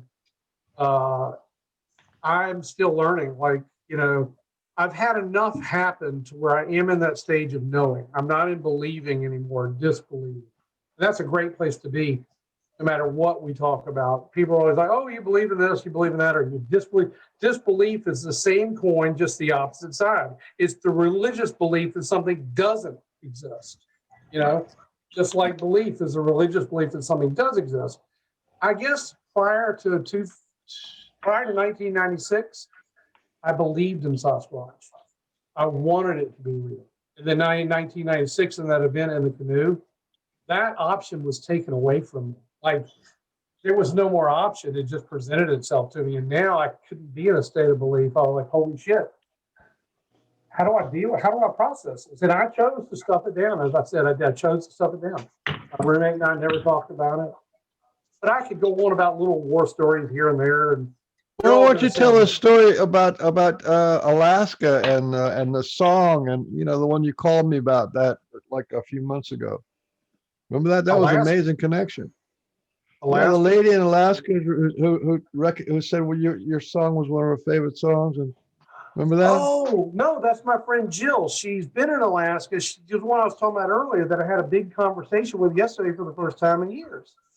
So I've got that song in my CD, or at least in 2015, called "The Call," and it's one of the few songs where I didn't write the lyrics for. I wrote all the music and the vocal melody, and I was having trouble with the lyrics. And the record label guy and engineer who was recording me, I said, "Listen, dude, I can't do this. I'm trying to force it. It's not going to happen. Can you do something?" And he sat down and just penned these lyrics. Now, honestly, after asking him, the lyrics are based on the Call of Cthulhu by, what's his name? I'm going to forget his name, right? A science fiction writer. Screw it. Some of you guys listening probably know what I'm talking about. He wrote the Beast with Five Fingers, about the hand that was cut off from the piano player, continued to live on. We're going to bell, but I can't think of the name. It doesn't matter. But it doesn't matter. Brian wrote the lyrics. His name's Brian. How about that? Ryan wrote the lyrics, and one of the main lyrics is, "This is where love comes from. This is the source." And Jill resonated with that, and she sings it in the forest to her forest friends, and they respond in kind with gifts every time she sings that song. Like that's the most amazing thing I could even like. She's taking a song that I co-wrote. I didn't even write the lyrics, and I'll send it to each and every one of you after this thing's done. Um, my sister-in-law is going, "He's still on the fucking Zoom show." Yeah, I'll send it to all of you. Peter, if you could like get a hold of me somehow, or I'd love to continue our dialogue. He's on the Pork and Bean show, so it's not hard to find. Okay. Well, that was the most incredible. Instead of somebody going, "I love that song, I rock out to it in the car," she was like, "I sing that song into the forest to my friends, and they respond in kind with gifts." That was like, That's wow. awesome. It was hard for the ego not to get involved. That it was true. Like it's much more than my ego. It surpasses that. It's not even about me. It's not about my creation. It's about the connection. Love. It's about love. Love, exactly. Yeah. Make sure Brian gets that song. Maybe we'll put it on the Pork and Bean show intro or something. Well, I'll send it to you. You're the tech guy, right? Yeah, if you want to send me a song or so, I'll put it on the YouTube version, the edited version. Okay. There's a there's a YouTube of it. As a matter of fact, my all-time favorite band ever and songwriter is The Church and Steve Kilbey. And a guy that did lots of videos for their stuff for a few years got a hold of the song and did a video for it. What did you say, Peter? Used to be a friend. I used to have a friend who was one of my managers when I was doing the whole music gig when I was younger. He owned a cafe called the Street Cafe, which he started running when he finished sort of managing, but he used to do a lot of the big bands in Australia. And the Church, of course, are from Australia. Yes. And I used to rock up whenever they'd have gigs at Maroochydore. They'd have a lot of the big bands up at the Mooloolaba Hotel. And because he used to manage a lot of these bands and he knew most of the people, he'd get them to come back to the cafe afterwards. And we'd all drink Irish coffee and other sorts of libations. And but in those days when I was younger, I met pretty much most of all the big bands from Australia back then, and the Church was one of them. I love the Church myself. I love their music. They're great. I grew up on them as a teenager, Yes. And but yeah, I've sat there and drank with the Church, and good bunch of blokes, really nice bunch of blokes. That I knew, I didn't even want to bring it up because of the separation issue, but I'm listening to your accent. I'm like, this guy is from Austin. He's from Oz. And I didn't even think about it when I brought up the Church, but I would be a person that would get onto a band for a couple of years. It'd be my new favorite band. Once I got a hold of the Church, I'm kind of like the Grateful Dead guy with the Church. I'm like, I buy every solo record ever made. I just I admit it's a bit of an obsession. And to bring out a point, these guys, if you take them apart as people, they are as dysfunctional and insane as any of us, if not more. But when they get into their art, when they just channel, it's beauty. It's pure beauty. It's pure psychedelia. That's a requirement for a great musician, isn't it? I think we're all a little bit odd. I think it is. Yeah. If we get too far into our own enlightenment, we're probably going to become horrible artists. Like I know I don't think normally, but I can get pretty creative writing and singing and stuff. So I think Brian, don't you have an announcement to make about your fabulous YouTube channel? What did you want me to say about it? Tell everybody to come and join it. If anybody is interested, I do have a YouTube channel that has archives of every Pork and Beans episode, and plus a bunch of my individual videos and songs and stuff and whatever. And it's called Pork and Beans Sasquatch BC, the true story. So you want to come and subscribe? I'd appreciate that. Do it. Come and subscribe and check it out because we got some of the best videos in the world Yeah, if you want to. Yeah, I mean, for you know what, Beans? Sasquatch. You know what, Beans? I figured it What? out. We've got like well over 100 hours just of material on the Pork and Bean Show. Well, I mean, Yeah. and if you took the repetitive No, nature, there's no question. if you took out the repetitive nature out of it, I figure we got like 5 39 hours. minutes of material. But that's pretty And good. that's not including the Greg Yost, which you refused to edit. I edited Because it. I have That's 100. because I have some. We got to do it again because the sound was bad. The sound was not right. Steve, Greg Yost was amazing, but it was just so. It was amazing. It's just so bad that yes, we want to have Greg back, but I got to have some kind of quality control or something. You know, like I mean when. I think there was something was wrong with the Zoom. Yeah. I think that's what it was. There was. Time. I was trying to watch the show myself, and it was just. No. It wasn't you guys at all. It was just, I don't know, something wrong with the airwaves, but it just didn't seem to come together digitally. So I agree with Beans. It was a magnificent show. The guys right on the ball. Obviously got an amazing connection. I want him back, but that show wasn't salvageable. I just can't. I couldn't put that out. So if you're out there listening, please. I have it on my my channel, which is not the Pork and Bean channel. Yeah, but you're a guy. We're all going to get kicked off of YouTube anyway. You just want the content. You don't care about the quality. You're not anal like me.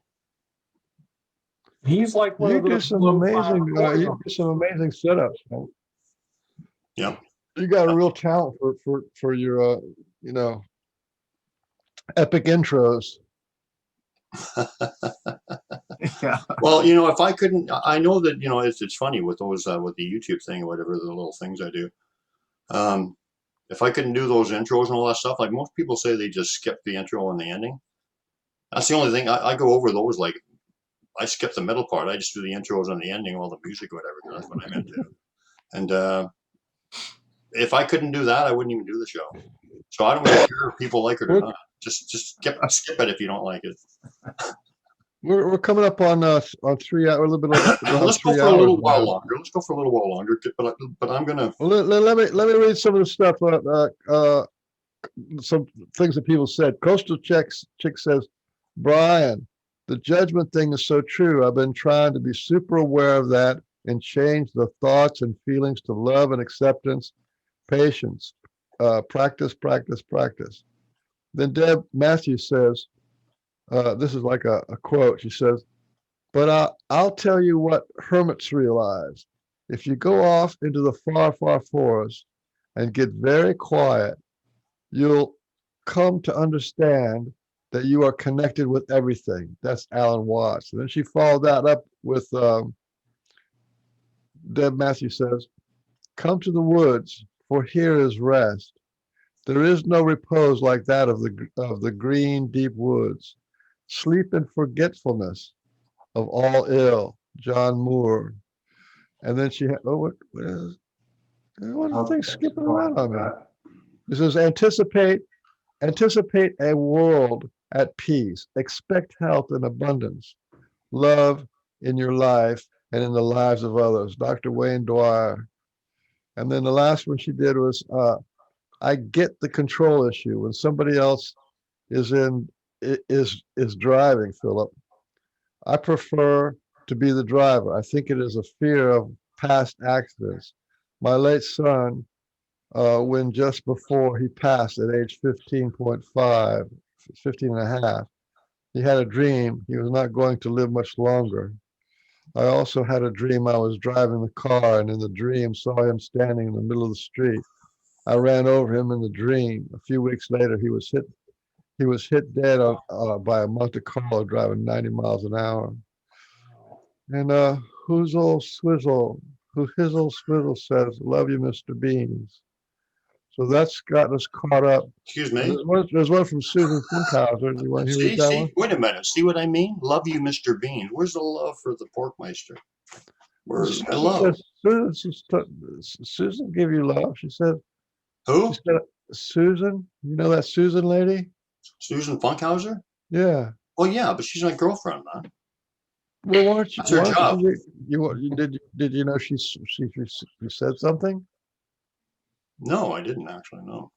She said, I found another thing for myself that lets me know it's the force people sharing in my head is when I get to the end of what questioning I'm mulling over or thinking about, because I actually get to an answer. And for an ending that is new and satisfying and remarkable to me, and thought I am not aware they're in this subtle discussion with my thoughts. But when it ends, I know it was not anything I ever thought of and before with an answer then. See, so she's saying that while she's thinking about questions that they help her out with the answers. That's pretty cool. Mm-hmm. Yep. Absolutely. Anyway, we got some great philosophical, people here. 36 comments.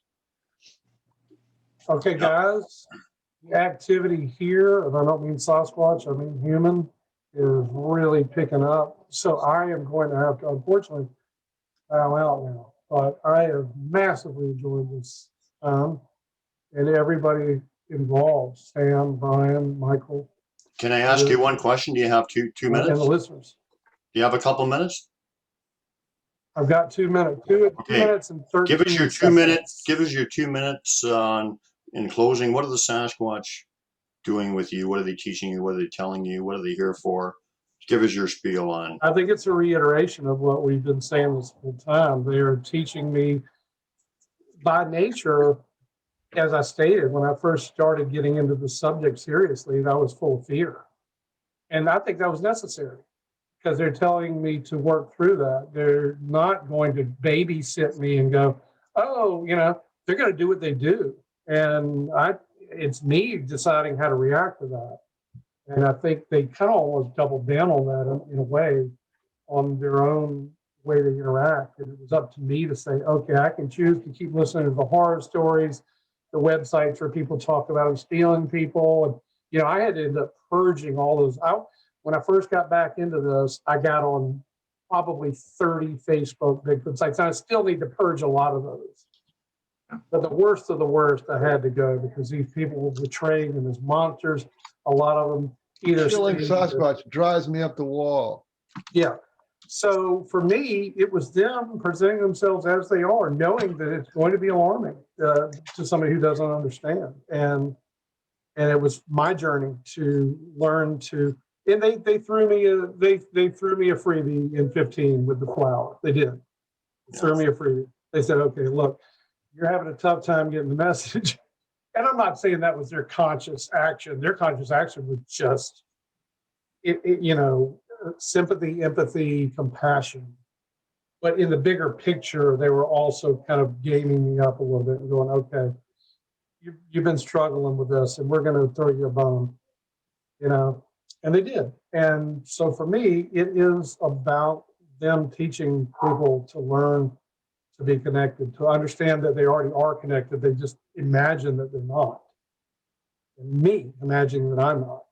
I still have to relearn this message, but like shows like this, 200 power and driving me more towards that love and that connection. So I can get past that intellectualism of it, because that only gets you so far. It's got to be visceral. It's got to be the feeling. I don't know why, even after I've been shown that, I still allow myself to be pulled back into the fray. But I think I'm still on my journey, and that's just part of the journey, even being pulled into the fray and then being pulled back out with discussions with people like y'all, Yeah. And the interaction You've I have had more experiences with Sasquatch than I have, so don't feel bad, Yeah. I'm the one who's doesn't even go in the woods. I don't think I figured out one thing. It's not all the experiences. They're all like beautiful Christmas gifts all wrapped up and whatever. And they're all like, woo, and all exciting. And they're beautiful and they're key moments or whatever. And they're all diverse according to each individual. And I'm not making light of them at all. They're amazing. They're unbelievable. But the secret And the whole thing about it is the destination where they get us to, that knowing, that understanding of the connection or whatever. That's really where you have to get to. So that's the whole crux of it. It's the experiences are just leading you to that knowing. So we shouldn't be oohing and awing so much on the experiences, even though they're amazing and they're teaching lessons. It's that knowing and that getting to that point where we're all headed, and we're all, obviously everyone here is getting there and headed towards there. So okay. Exactly. Well said. Philip, thank you so much. And I think my girlfriend wants to meet me today. She's made me something to eat. So I could have went on for another couple hours. This has been so interesting, but I'd love to. But I guess, well, you know what? Oh, and I wanted to also say that, like you see Sam stops in a lot, Peter stops in a lot. Okay. You're welcome to. I mean, like usually when we have a guest on, other people stop in, and it just turns into we try to focus on the guest, but then, we also, it turns into a good kind of thing. So yeah, I didn't want that focus. I just wanted the interaction, and that's what we got, because everybody's got something important to say. Yeah, so stop in anytime in the future. And I guess Mr. Beans is gone, but I guess I'll wrap it up. And where is he? I don't see him. Okay, anyway, Philip, thank you for stopping in. Thanks for everybody. Everybody. Good to see you guys. Thanks everybody for listening. And yes, everyone watching makes the show what it is. And hopefully our hearts and our intentions and our messages from the Sasquatch people connect with somebody out there. And it's all good. And so from Port Cunningham and Frank Oliver Beans, the world's handsomest man, this was the Pork and Bean Show. And thanks everybody for watching. And we'll see you next time. And bless you all. Yep. See you guys. Bye-bye, everybody. Hey guys. Happy trails to you until we meet again. Happy trails to you. Keep smiling until then. Who cares about the clouds if we're together?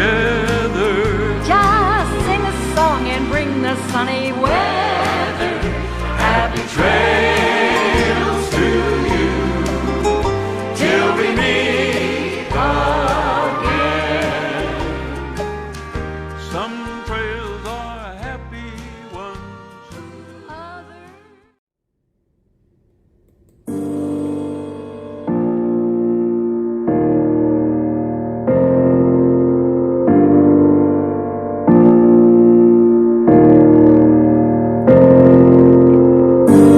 Talking to the forest, talking from my heart. I'm talking to my people, we're never far apart.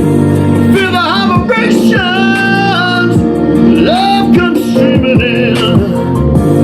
Thank you for the gift, I know who I am. But can you feel the love vibe making me feel whole? It's the kind of realization I love the world to know. Can you feel our judgment come on tumbling down? Can't you feel the need now? Spread the seeds around. Ooh, can you feel the love vibe? Ooh, can you feel the love vibe? Ooh, can you feel the love vibe? Ooh, can you feel the love vibe? I'm talking to the forest, I'm talking from my heart. I'm talking to my people, we're never far apart. Feel the high vibrations, love comes streaming in. Thank you for the gift, I know who I am. But can you feel the love vibe making me feel whole? It's a kind of realization I love the world to know. Can you feel our judgment come on tumbling down? Can't you feel the need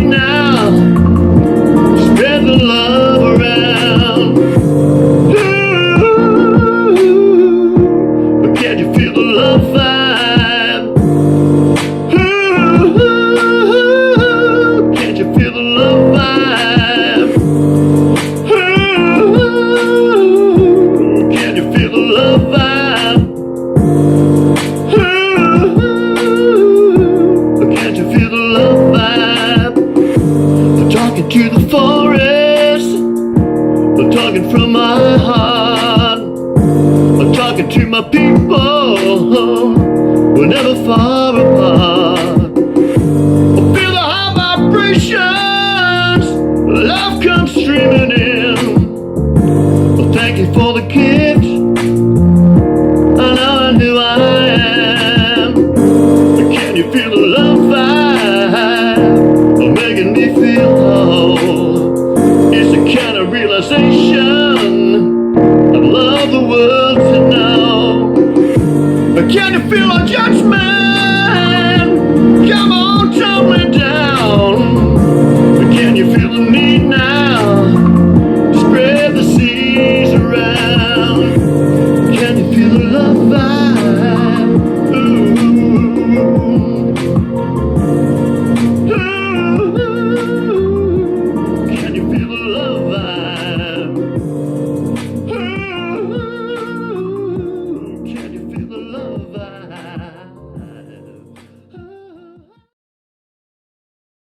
When I was out in the middle of the desert, a UFO landed.